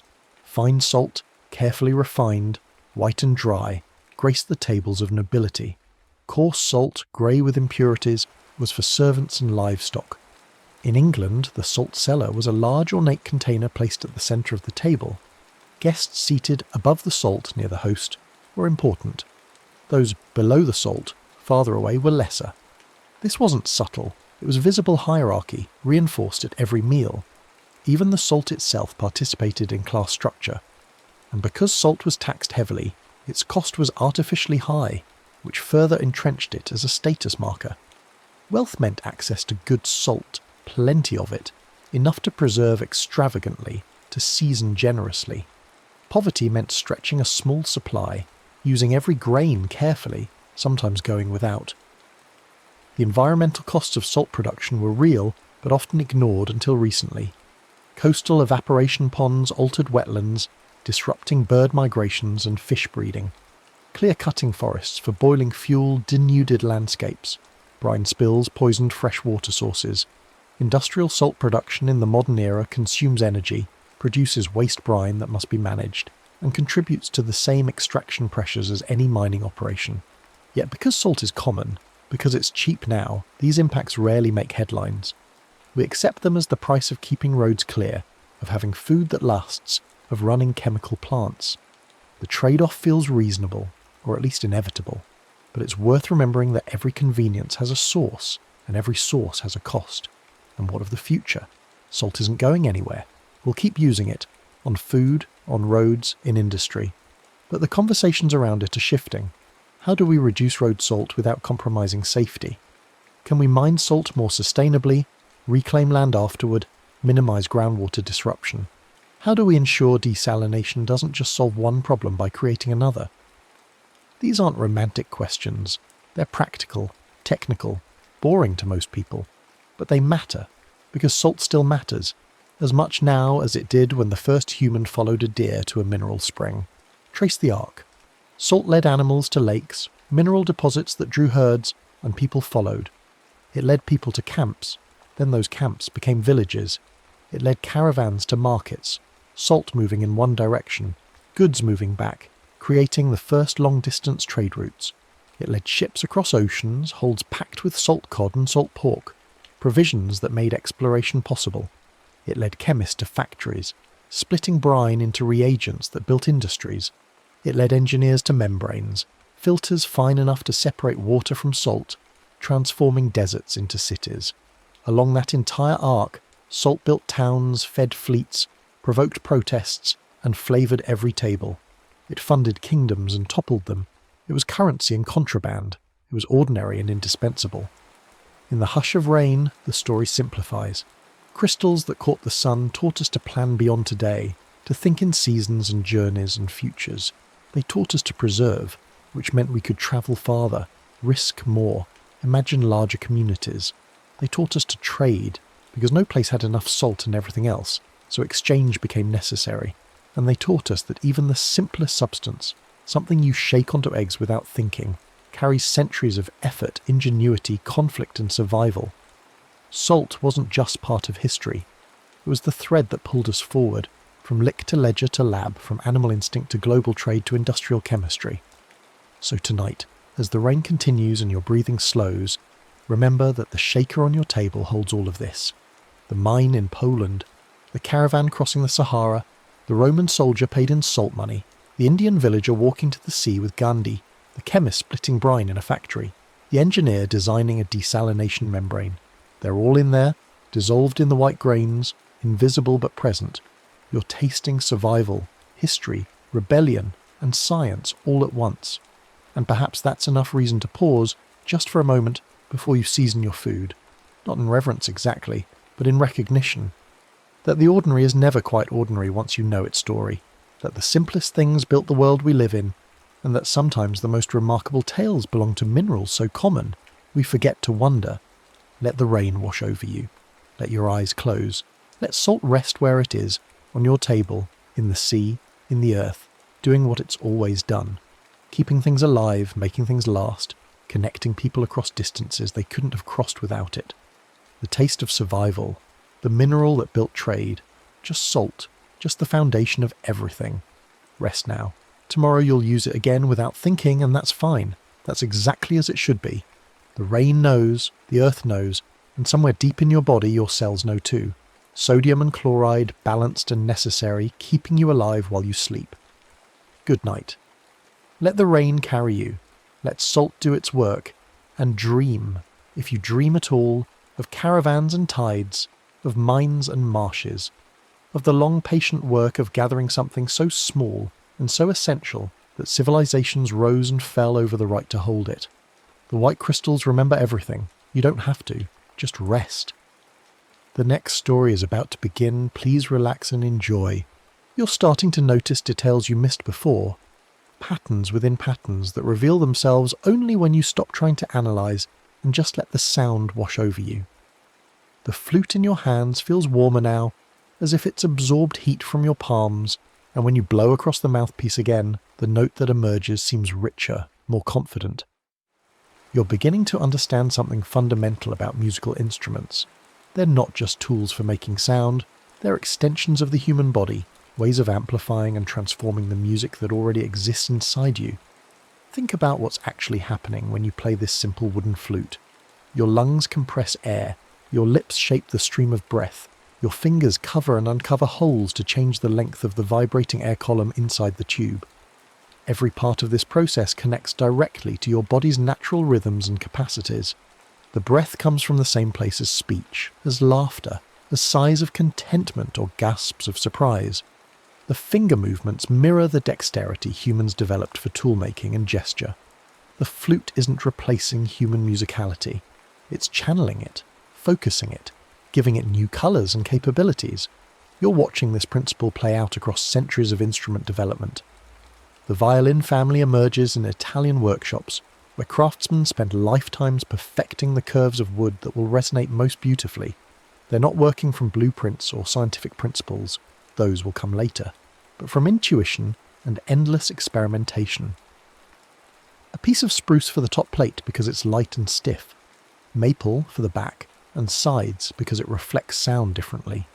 The exact arch of the top, the precise placement of the bass bar inside, the angle where the neck meets the body. Every detail matters in ways that the makers understand through their hands before their minds can explain why.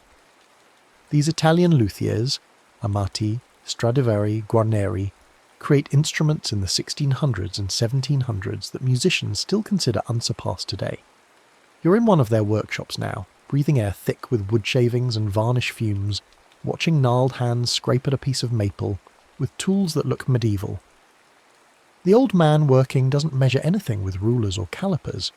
He taps the wood and listens, flexes it and feels, holds it up to the light and squints. He knows when it's right, the way a baker knows when bread dough has been kneaded enough, through accumulated experience that bypasses conscious thought. The instruments these makers produce have voices, actual personalities that performers come to know as intimately as they know their own family members. One violin might have a bright projecting sound perfect for concertos. Another might be darker and more introspective, ideal for chamber music. A third might have an edgy, nasal quality that cuts through orchestral texture. These aren't flaws or virtues, they're characteristics, ways that specific pieces of wood and specific construction choices combine to create unique sonic identities. You're beginning to see how this principle of instruments having voices applies across all musical cultures. A master maker of Japanese shakuhachi flutes spends years learning to select bamboo with exactly the right bore, the right thickness, the right natural curve. The sound of shakuhachi is supposed to carry the breath of emptiness, the Buddhist concept of maya, space, silence, the gaps between things. You can't achieve this with just any piece of bamboo cut to standard measurements. The material has to be right, the maker's intention has to be right, the relationship between instrument and player has to acknowledge that the shakuhachi isn't just a tool, but a partner in creating something that transcends mere sound. West African djembe drums show the same principle. The body is carved from a single piece of wood, hollowed out to create a goblet shape, with goat skin stretched tight across the top. The specific wood matters. Lenca is traditional, prized for its density and resonance. The way the skin is mounted matters. It has to be tensioned properly with ropes that can be adjusted. But beyond the physical construction, there's an understanding that the drum carries history, that it connects the player to ancestors, that certain rhythms have power beyond their acoustic properties. Time keeps moving forward, and you're watching music become more complex, more layered, more ambitious in its emotional and intellectual scope.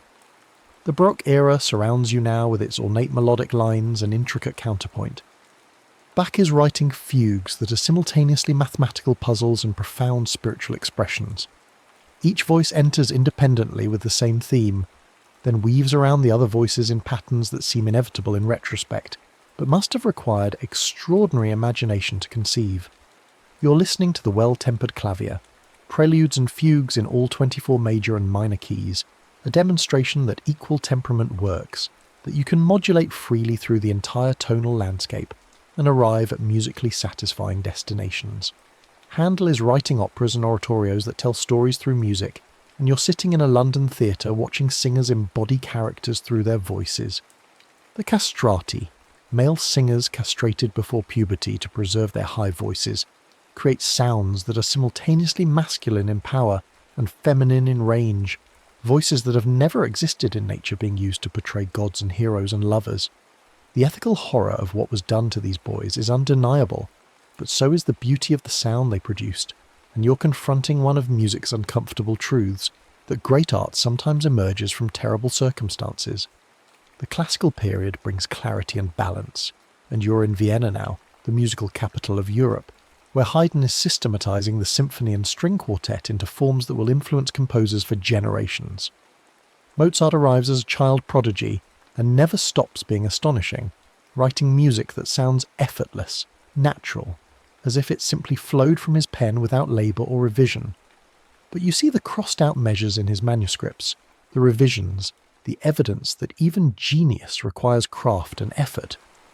His operas capture human psychology with uncanny precision. The scheming servant, the conflicted lover, the wronged woman seeking revenge, all rendered in music that illuminates character more effectively than dialogue ever could. Beethoven changes everything. You're watching him gradually lose his hearing, the cruelest fate imaginable for a musician, and instead of accepting defeat, he pushes deeper into his art. The late string quartets he writes when he's completely deaf are so advanced that many of his contemporaries consider them incomprehensible. They're not. They're prophetic, looking forward to musical languages that won't fully develop for another century. He's hearing music in his mind that has no precedent in the physical world, creating sounds that exist first in imagination and only later in acoustic reality. The Romantic era explodes with emotion and individualism, and composers are writing music that's increasingly personal, autobiographical, confessional. Chopin writes for the piano as if it were an extension of his own nervous system, creating textures and harmonies that exploit the instrument's specific capabilities. The sustain pedal that lets notes blur together, the wide dynamic range, the ability to create singing melodies above flowing accompaniment. Liszt takes piano technique to extremes that seem impossible, writing pieces that require hands to stretch across vast distances, fingers to move at blinding speed, yet always in service of musical expression rather than mere display. Wagner is writing operas that last 4 hours and demand complete immersion from the audience. He's developing the concept of leitmotif, musical themes associated with specific characters, objects or ideas that recur and transform throughout a work, creating layers of meaning that operate simultaneously with the stage action and the sung text. You're watching the Ring Cycle, 4 operas that took him 26 years to complete, and you're starting to understand how music can function as a kind of language that communicates things words cannot, that makes abstract concepts like fate, power and redemption tangible through pure sound. Meanwhile, across the Atlantic, something entirely different is gestating in the collision between African and European musical traditions. You're in New Orleans now, late 1800s, early 1900s, and the air is thick with humidity and smoke, and music that doesn't fit into any established category. African polyrhythms, the layering of multiple rhythmic patterns that don't align on downbeats, meet European harmony and instrumentation. Call and response patterns from work songs and spirituals interact with march tempos and dance rhythms. Blues notes, pitches that fall between the keys of the piano, bent and worried, add emotional colours that classical harmony never imagined. Jazz is being born, and you're hearing it happen in real time. A cornet player named Buddy Bolden blows so loud he can be heard across the city, improvising variations on popular tunes that transform them into something new. Jelly Roll Morton sits at a piano claiming he invented jazz single-handedly, which isn't true, but his playing demonstrates how ragtime's syncopated rhythms can be loosened, swung, made more flexible and expressive. Louis Armstrong arrives with a trumpet tone like molten gold, and an improvisational gift that redefines what it means to play a melody. He's not just decorating the tune, he's having a conversation with it, telling a story through his horn that's both deeply personal and universally communicative. The recording technology that captured these early jazz performances was primitive. Acoustic horns feeding directly into cutting lathes, no microphones, no amplification, no editing. Musicians had to crowd around the horn in a specific arrangement so that the instruments would be captured in proper balance. Loud instruments like trumpets and trombones stood far back. Quiet instruments like guitars were almost impossible to record effectively. The drummer couldn't use a full kit because the bass drum would overwhelm everything else, so they played woodblocks and snare drums with brushes instead of sticks. Yet something essential was captured despite the technological limitations. You can hear it when you listen to those scratchy, hissy recordings from the 1920s. The rhythmic vitality, the collective improvisation, where multiple players spontaneously create counter-melodies that somehow fit together, the sense that anything could happen next and probably will. Jazz introduced a fundamentally different relationship between composition and performance. In classical music, the composer writes a score and performers interpret it faithfully. In jazz, the composer provides a framework, a melody, a harmonic progression, a groove, and performers use it as a launching point for real-time creation. This improvisational principle isn't unique to jazz, of course. Indian classical music has been built on improvisation for centuries, with ragas providing the melodic framework and talas providing the rhythmic structure within which musicians explore and create spontaneously. But jazz brings improvisation into Western music in a way that will permanently alter the landscape, opening up possibilities that composers and performers are still exploring today. You're watching the technology of recording continue to evolve, and each advance changes what's possible musically. Electrical recording in the 1920s uses microphones instead of acoustic horns, capturing a wider frequency range and more subtle dynamics. Magnetic tape in the 1940s permits editing. You can physically cut the tape and splice in corrections, assemble the best takes from multiple performances. Multi-track recording in the 1950s lets musicians overdub parts separately, building up complex arrangements layer by layer. Suddenly a single person can create music that sounds like an entire ensemble, recording the bass line first, then drums, then piano, then horn parts, then vocals, each pass adding another dimension to the sonic architecture. The Beatles demonstrate the artistic potential of the recording studio as an instrument itself. In the mid-1960s, they stopped touring and devote themselves to making records that couldn't be performed live, using tape loops, backwards recordings, vari-speed effects, orchestral overdubs, and whatever else they can imagine. Tomorrow Never Knows layers multiple tape loops playing simultaneously, creating a swirling psychedelic texture that had no precedent in popular music. A Day in the Life builds to an orchestral crescendo that Rites of Spring Stravinsky might have recognised, ending with a piano chord that rings for over 40 seconds, achieved by hitting multiple pianos simultaneously and turning all the volume knobs to maximum. Electronic instruments are proliferating now, and you're hearing sounds that couldn't exist acoustically. The Moog synthesizer can generate pure waveforms, sine, square, sawtooth, triangle, and shape them with filters and envelopes to create timbres ranging from vaguely familiar to completely alien. Wendy Carlos releases switched on bass, performing Baroque fugues on synthesizer, and suddenly electronic sound isn't just for avant-garde experimentation, it can be used for any kind of music. Progressive rock bands put synthesizers on stage next to guitars and drums.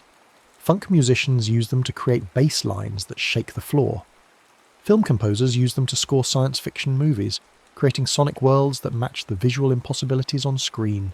Sampling technology in the 1980s turns the entire recorded world into potential musical material.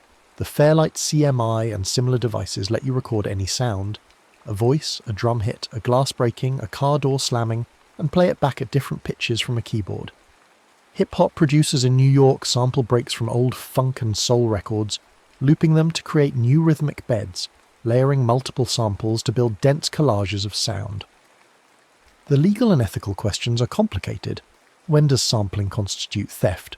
When is it transformation? Where's the line between inspiration and appropriation? But the creative possibilities are undeniable. Drum machines provide another revolution. The Roland TR-808, released in 1980 and discontinued in 1983, initially fails commercially because its sounds don't convincingly imitate real drums. But producers discover that its synthetic electronic drum sounds are perfect for the music they want to make. The 808 kick drum becomes the foundation of hip-hop and electronic dance music, that deep, booming thud that you feel in your chest as much as hear with your ears. The 808 cowbell becomes an immediately recognizable signature sound. Decades after it was discontinued, the 808 remains one of the most influential instruments in popular music. You're in a bedroom studio now, late 1990s, early 2000s, and you're realizing that everything necessary to make professional sounding recordings fits on a desk. A computer running a digital audio workstation, an audio interface for connecting microphones and instruments, maybe a MIDI keyboard, headphones, monitors. The democratization of music production is complete. You don't need $1 million studio to make records anymore. Teenagers in bedrooms are producing tracks that sound as polished as anything on the radio. Geography doesn't matter. A producer in Sweden can send files to a vocalist in Los Angeles, who sends them to a mixer in London, who sends them to a mastering engineer in Tokyo, all without anyone meeting in person. The internet dissolves the traditional music industry's gatekeeping power. You don't need a record label to release music. You upload it to streaming platforms yourself. You don't need radio play to reach audiences. Playlists and algorithms can surface your music to potential listeners worldwide. You don't need a booking agent to tour. You can build a fan base through social media and book shows yourself. Some musicians thrive in this environment, finding audiences they never could have reached through traditional channels. Others struggle, discovering that democratization of access means infinite competition for attention. Artificial intelligence is starting to compose music now, and you're listening to pieces generated by neural networks trained on thousands of examples. The results are sometimes surprisingly convincing, sometimes uncanny and wrong, in ways that reveal how much human musical intuition involves more than pattern recognition. Can AI create music that moves people emotionally? Maybe. Can it create music that feels necessary, that says something that needed to be said in exactly that way? The question remains open. You're thinking about all the music that's been lost, all the traditions that disappeared when the last practitioners died without passing on their knowledge, the specific ornaments that Ottoman court musicians used, the tuning systems of ancient Greece, the songs that enslaved Africans sang before their languages and cultures were forcibly suppressed. Every musical tradition that vanished took with it ways of organising sound and time that can never be fully recovered. Archives help, recordings help, but they're always incomplete. They capture the sound but not the context, the performance but not the culture that created it and gave it meaning. And yet music persists, adapts, survives, regenerates. Young people are learning traditional instruments, reviving folk songs, researching and reconstructing historical performance practices. Fusion genres combine elements from multiple traditions in ways that create something new while honouring the sources. The circulation of musical ideas accelerates to the point where influence becomes multi-directional and simultaneous. A producer in Lagos samples a field recording from Mongolia, while a DJ in Berlin remixes a track from Sao Paulo, while a classical composer in Seoul writes a string quartet inspired by Korean folk melodies and American minimalism. You're back in that room with the wooden flute, but now you hear it differently. It's not just a simple instrument anymore. It's a node in a vast network of human creativity stretching back tens of thousands of years and forward into an unknown future. The finger holes worn smooth represent countless hours of practice, of someone learning to coax music from wood and breath. The wear patterns are evidence of devotion, proof that this object mattered to someone enough that they returned to it again and again, seeking something that only music could provide. The rain continues outside, sometimes louder, sometimes quieter, but always maintaining its basic pulse. You're hearing it as rhythm now, noticing the polyrhythmic patterns created by drops hitting different surfaces at different rates. Water on roof, water on leaves, water on stone, water on earth. Each surface creates its own timbre, its own attack and decay. The rain is a natural percussion ensemble, and it's been playing since long before humans existed to listen. Will continue playing long after we're gone. Your breathing has slowed to match the rain's tempo, or maybe the rain has matched your breathing. You're not sure which, and maybe it doesn't matter. This synchronization between internal rhythm and external rhythm is fundamental to why music affects us so deeply. When we listen to music, our bodies want to entrain to it, to lock into its pulse and ride its waves. This isn't a conscious decision. It happens automatically, physiologically, at levels below conscious awareness. That's why lullabies work, why they've been refined over thousands of years into their current form. The tempo matches a resting heartbeat. The melodic intervals avoid dissonance that might stimulate rather than soothe. The repetitive structure is predictable without being monotonous, creating a sonic environment where an infant's nervous system can relax into sleep. No parent consciously designs these elements. They emerge from accumulated experience, trial and error across countless generations, retained because they work. The same principle applies to work songs. which coordinate group labour by providing a shared pulse. Sea shanties helped sailors pull ropes together, the strong beats aligning their efforts so that maximum force was applied simultaneously. Field hollers helped agricultural workers maintain rhythm during repetitive tasks, making the work feel lighter, the time pass faster. These aren't art for art's sake, they're practical applications of music's power to synchronise and coordinate human activity. Military music demonstrates the same principle in more organised form. Drums and fifes provide tempo for marching armies, keeping soldiers in step so they can cover ground efficiently without tripping over each other. The regularity is hypnotic, somewhat mind-numbing, which is part of the point. Soldiers moving in lockstep to martial music become part of a larger organism, individual identity subsumed into collective purpose. This is why authoritarian regimes always make heavy use of martial music and mass choreographed performances. They're literally training bodies to move as one, reinforcing the message that individuals should yield to state authority. But music can be liberating too, revolutionary. Protest songs galvanise social movements by giving them anthems that encapsulate their values and aspirations. We Shall Overcome didn't create the civil rights movement, but it helped sustain it, providing a musical expression of determination and hope that participants could sing together during marches and demonstrations in jail cells. The song itself is simple, almost childlike in its melodic and harmonic structure, which makes it easy to learn and remember and sing in large groups. The simplicity is the point. This isn't music as entertainment, it's music as social glue, as collective affirmation of shared purpose. You're understanding now that music's evolution has never been just about aesthetic development, about making more complex or beautiful sounds. It's always been intertwined with music's social functions, its role in binding communities, marking important life transitions, expressing collective emotions, preserving and transmitting cultural memory. The lullaby, the work song, the protest anthem, these aren't peripheral to music's story, they're central to it. Reminders that music exists in the space between people, that it's fundamentally about creating and maintaining human connections. The flute is resting across your knees now, and your fingers trace the worn finger holes one more time before you set it gently on the piano. Tomorrow you might pick it up again, might practice until you can play actual melodies instead of just simple patterns, or you might not. But you know now that the flute is there, that the ancient conversation between breath and wood is available whenever you want to join it, that you're connected to everyone who ever made music from the simplest materials and the most profound human needs. The need to mark time, to express emotion, to connect with others, to turn the raw materials of sound into something that carries meaning across the space between one person and another.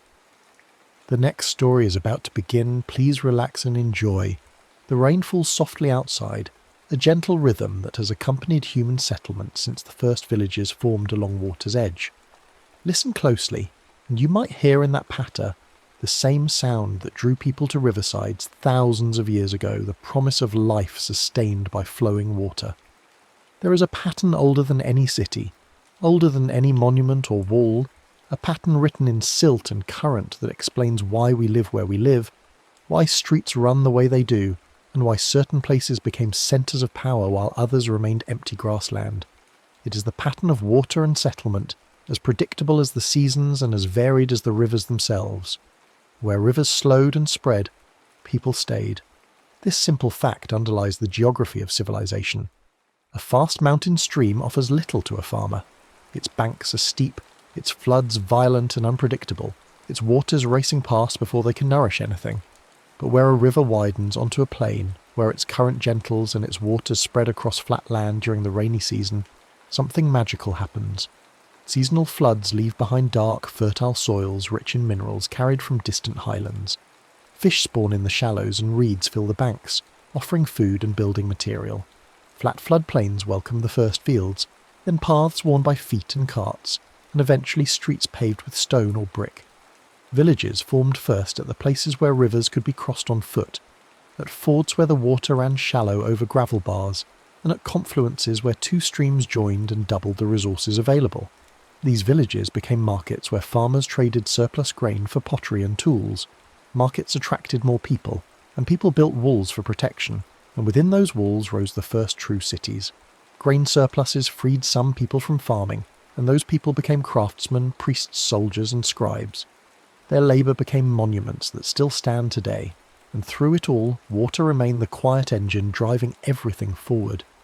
The Nile created a civilization so orderly and long-lived that its monuments still inspire wonder 4,000 years later.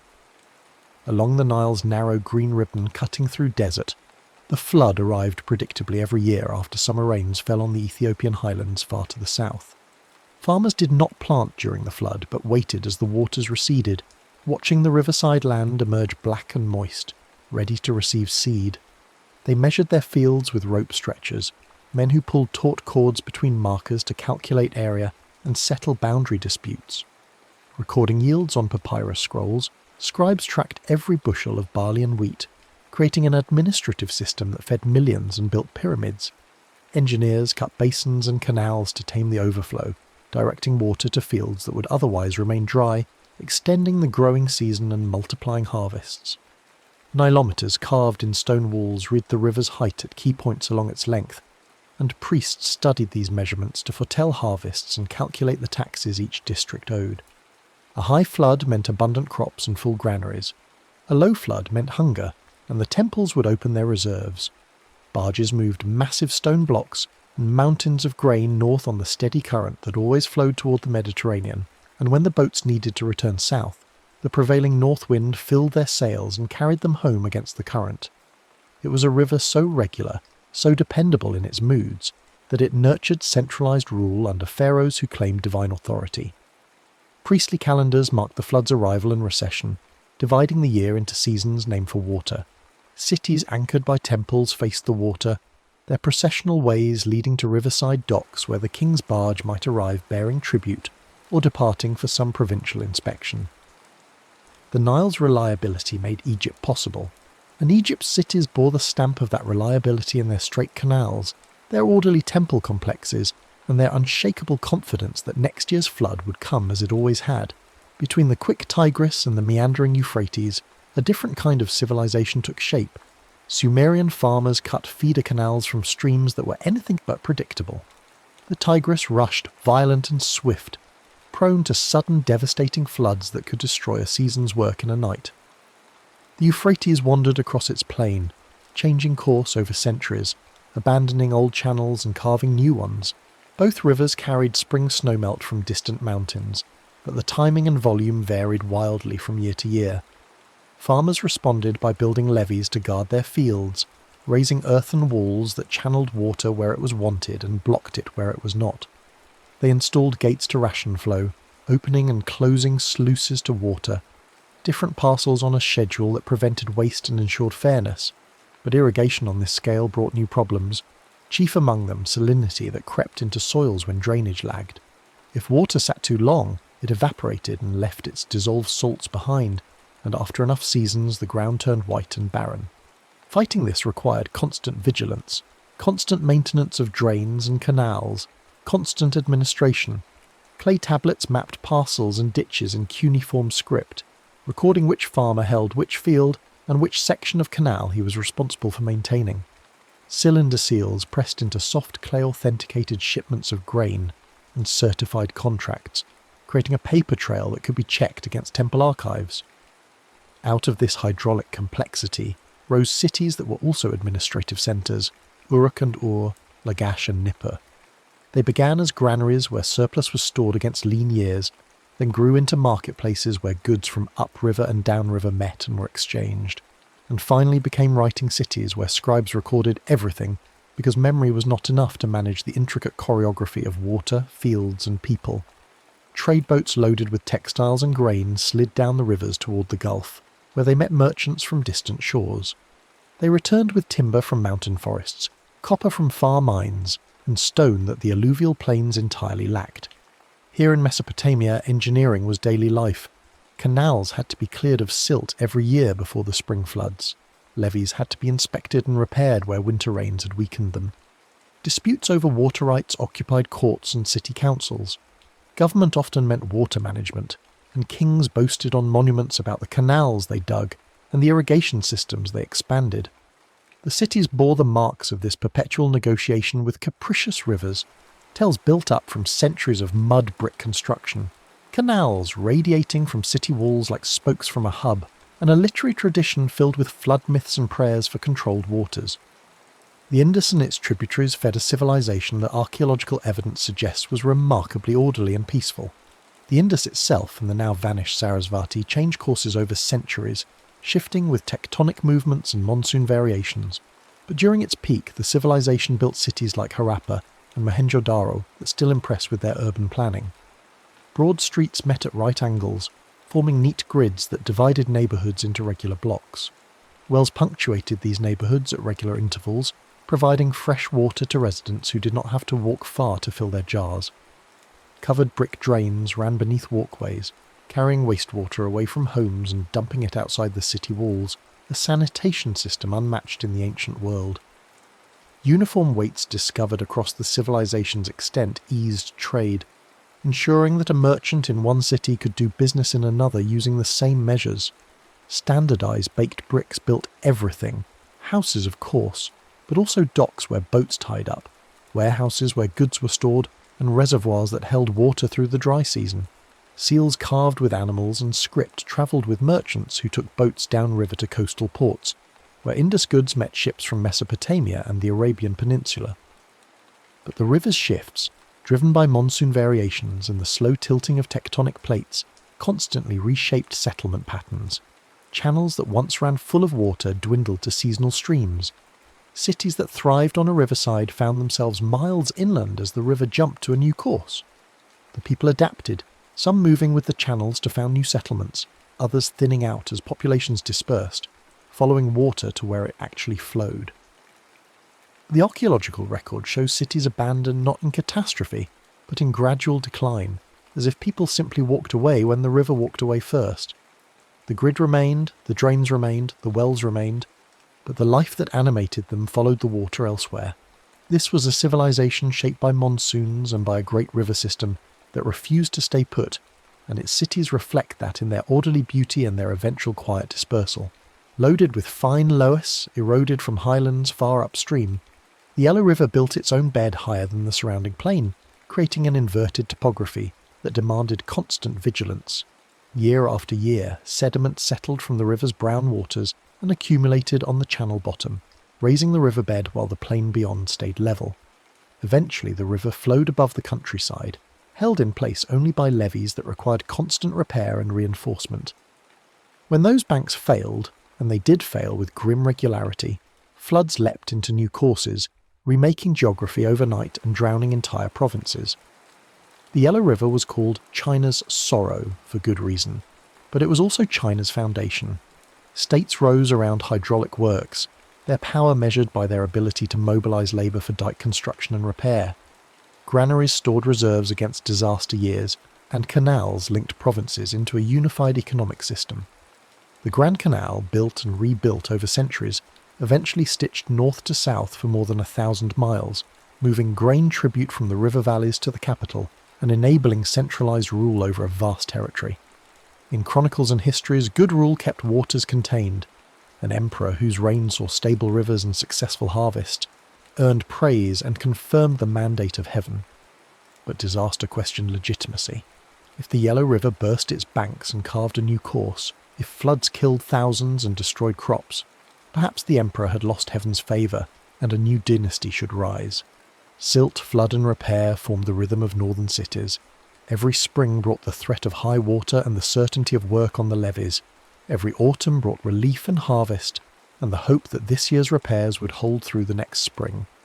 Officials who managed water systems were among the most important in the imperial bureaucracy, their decisions affecting millions of lives. Cities along the Yellow River and its tributaries bore the stamp of this constant struggle. High walls not just for defence against armies but against water, elevated platforms for important buildings, drainage systems designed to handle sudden inundations, and a tradition of collective labour that could mobilise entire populations for emergency repairs. Before paved highways crossed continents, before railways stitched nations together, rivers were the wide streets of entire regions. Barges moved bulky goods cheaply, far more cheaply than could be done by cart or on pack animals. Grain from interior farms floated to coastal cities. Stone quarried in hills moved downriver to construction sites, Timber from mountain forests rode spring floods to sawmills and markets downstream. Ceramics packed in straw and sealed in jars travelled waterways that would have shattered them in wagons on rutted roads. Ferry towns grew wherever roads met water, their docks busy with travellers waiting for boats to carry them across currents too deep or swift for wading. Tolls funded bridges where rivers could be spanned and paid for policing of waterways against pirates. Messages outran feet by hitching rides downstream, and ideas travelled with the boats that carried them. Religions spread along rivers, their monks and missionaries taking passage on merchant vessels. Scripts and writing systems moved from one river basin to another, carried by traders who needed to keep accounts in foreign ports. Units of measure and commercial practices spread with commerce, creating networks of shared convention. Architectural styles travelled too, as builders saw techniques that worked in one city and adapted them for another climate or another building material.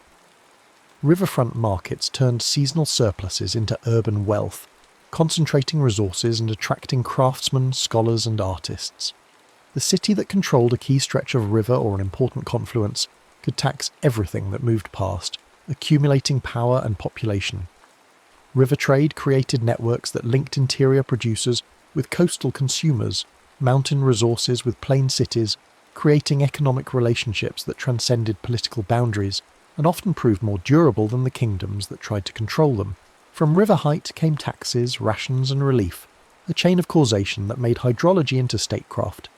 Egypt's nilometers were not just measuring devices but administrative tools, their readings converted into expected yields and tax assessments for each district.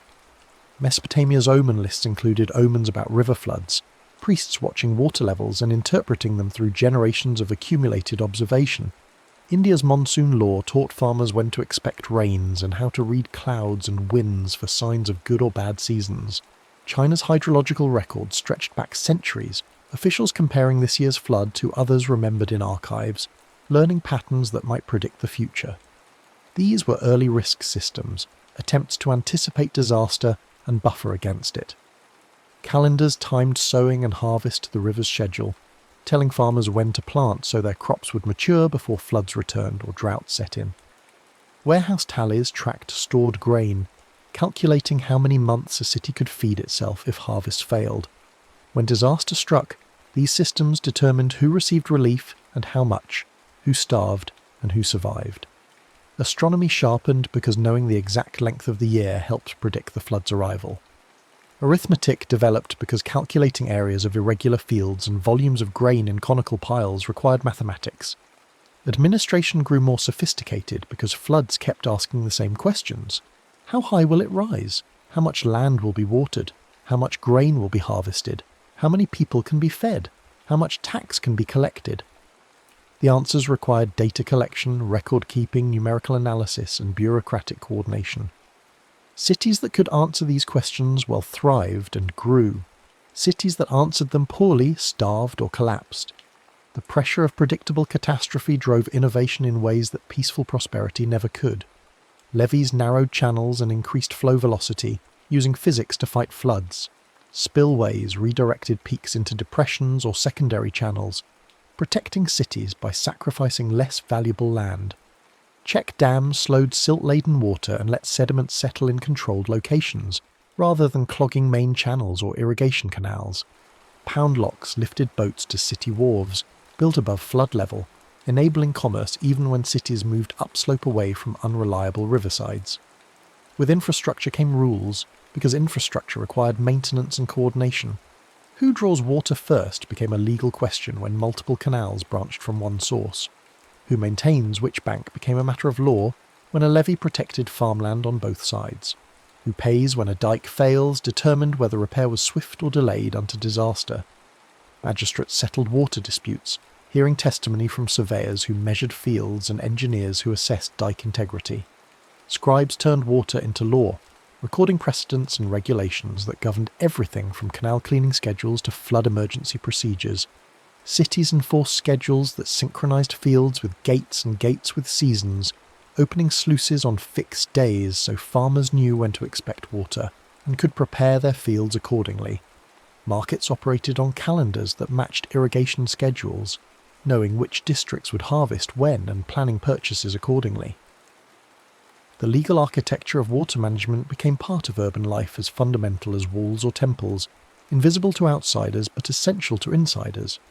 Break the rules about water, and you might face fines, forced labour on canal maintenance, or exile from the irrigation district. Keep the rules, and you enjoyed the security of knowing water would come when needed, that floods would be channeled away from your fields, that your neighbours would help maintain the system because they depended on it too. Rivers earned offerings before sowing and thanks at harvest, rituals that acknowledged dependence and sought favour. Processions followed embankments on feast days, priests and officials walking the levees in ceremonial dress, symbolically inspecting the community's defences against chaos. King lists tied reins to flood heights, recording that in the 3rd year of so-and-so's rule, the Nile rose 14 cubits, or the Yellow River broke its banks near such and such a city.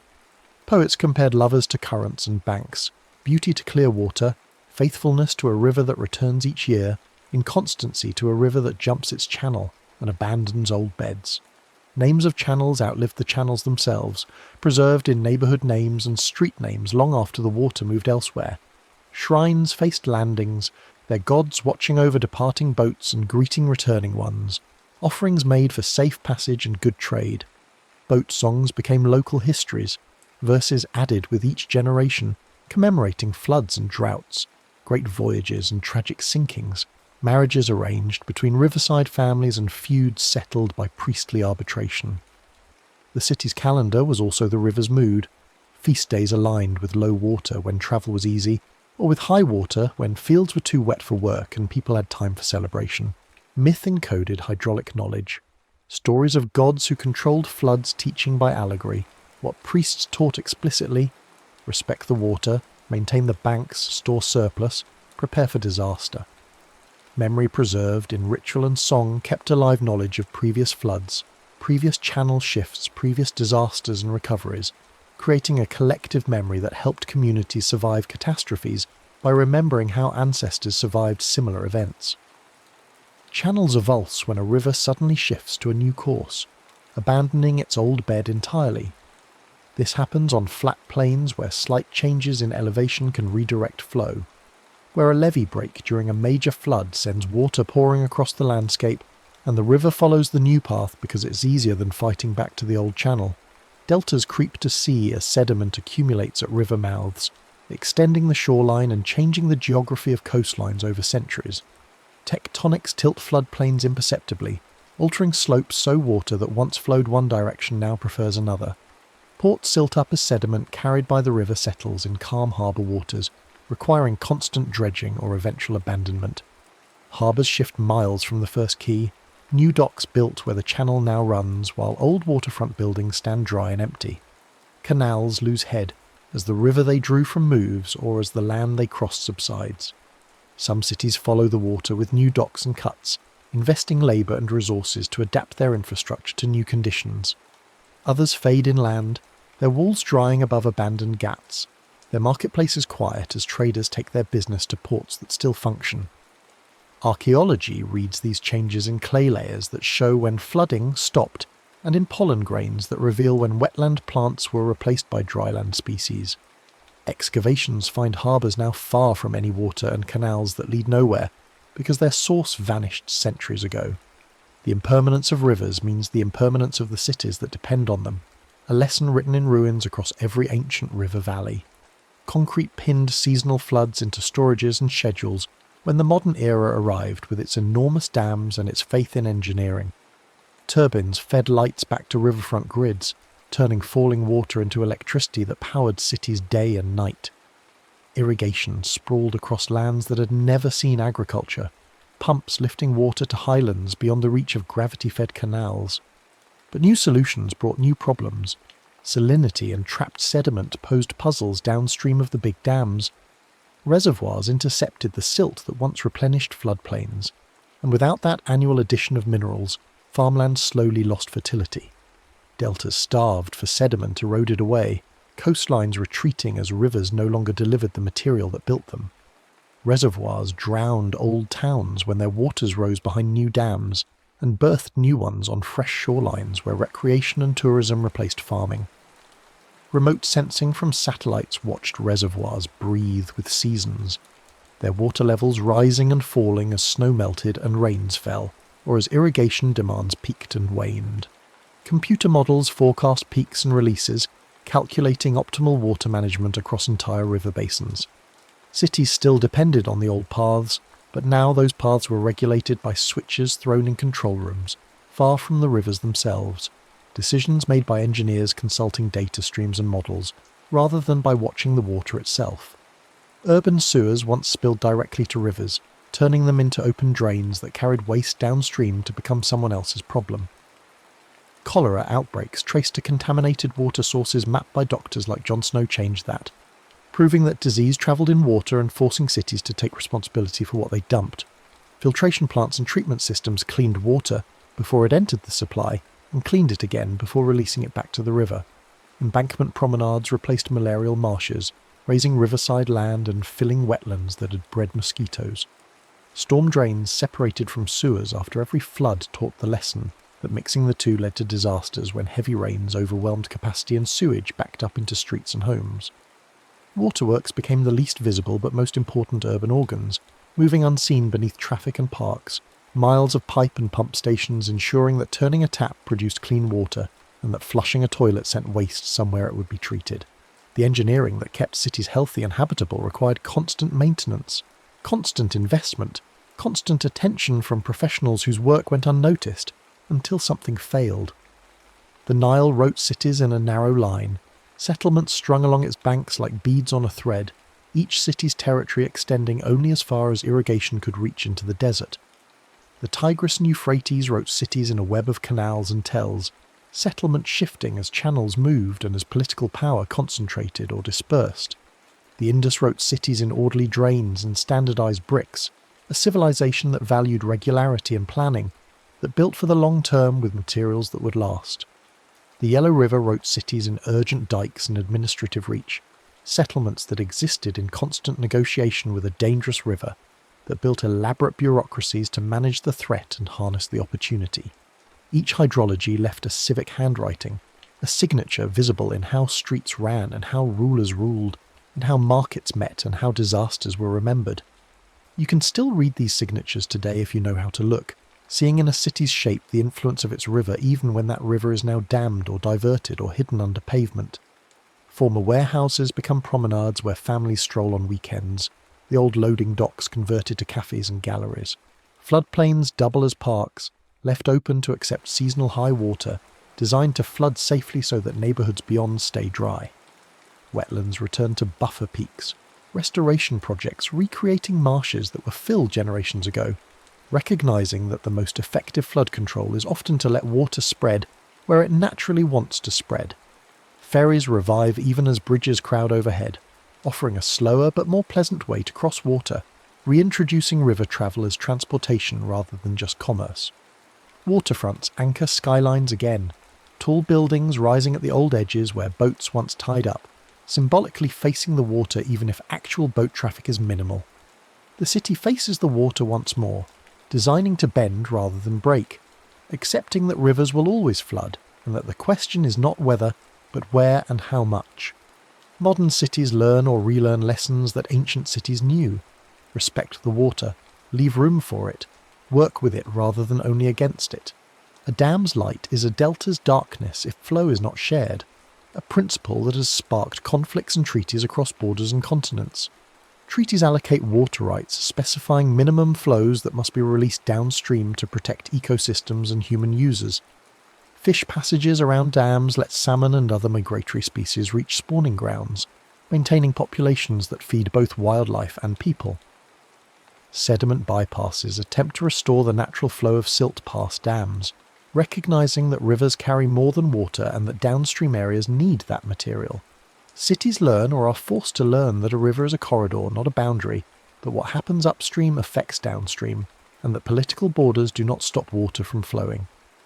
What begins in mountain snow ends in someone's bread when that snow melts and waters fields. It ends in someone's marsh when flood flows sustain wetlands. It ends in someone's coast when sediment builds deltas and protects shorelines. The ethics of water use become conversations about sharing, about restraint, about recognising that rivers connect us whether we want to be connected or not. Stairs down to the water, worn smooth by generations of feet, mark where people have drawn water and launched boats for centuries. A market that opens at dawn when boats arrive preserves a rhythm established before anyone alive can remember, before written records even, continuing because it works and because tradition has weight.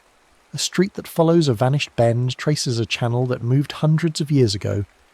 The street preserving the curve even though the reason for the curve is gone. Neighbourhoods oriented to water that no longer flows there. Urban forms recall old currents even when those currents have been buried under pavement or channeled into underground conduits. The rain continues its soft rhythm outside, and somewhere in that sound is the same sound that called people to riversides millennia ago. The map of each city is still a map of its river, visible or invisible, present or absent, acknowledged or forgotten. Grain floated here first on ancient barges, then stayed in warehouses that became neighbourhoods. Stories travelled here on boats carrying travellers who spoke them in markets that grew into districts. Laws were written here to manage water that had to be shared, and those laws became principles of fairness and administration that governed more than irrigation. Songs were sung here by boatmen who worked the river, and those songs entered the culture and shaped its art. Everything floated here, first on water, carried by currents that linked distant highlands to distant coasts, and then stayed, settling into the ground like silt after a flood, building up layer by layer into cities that still depend on the rivers that made them. The next story is about to begin. Please relax and enjoy.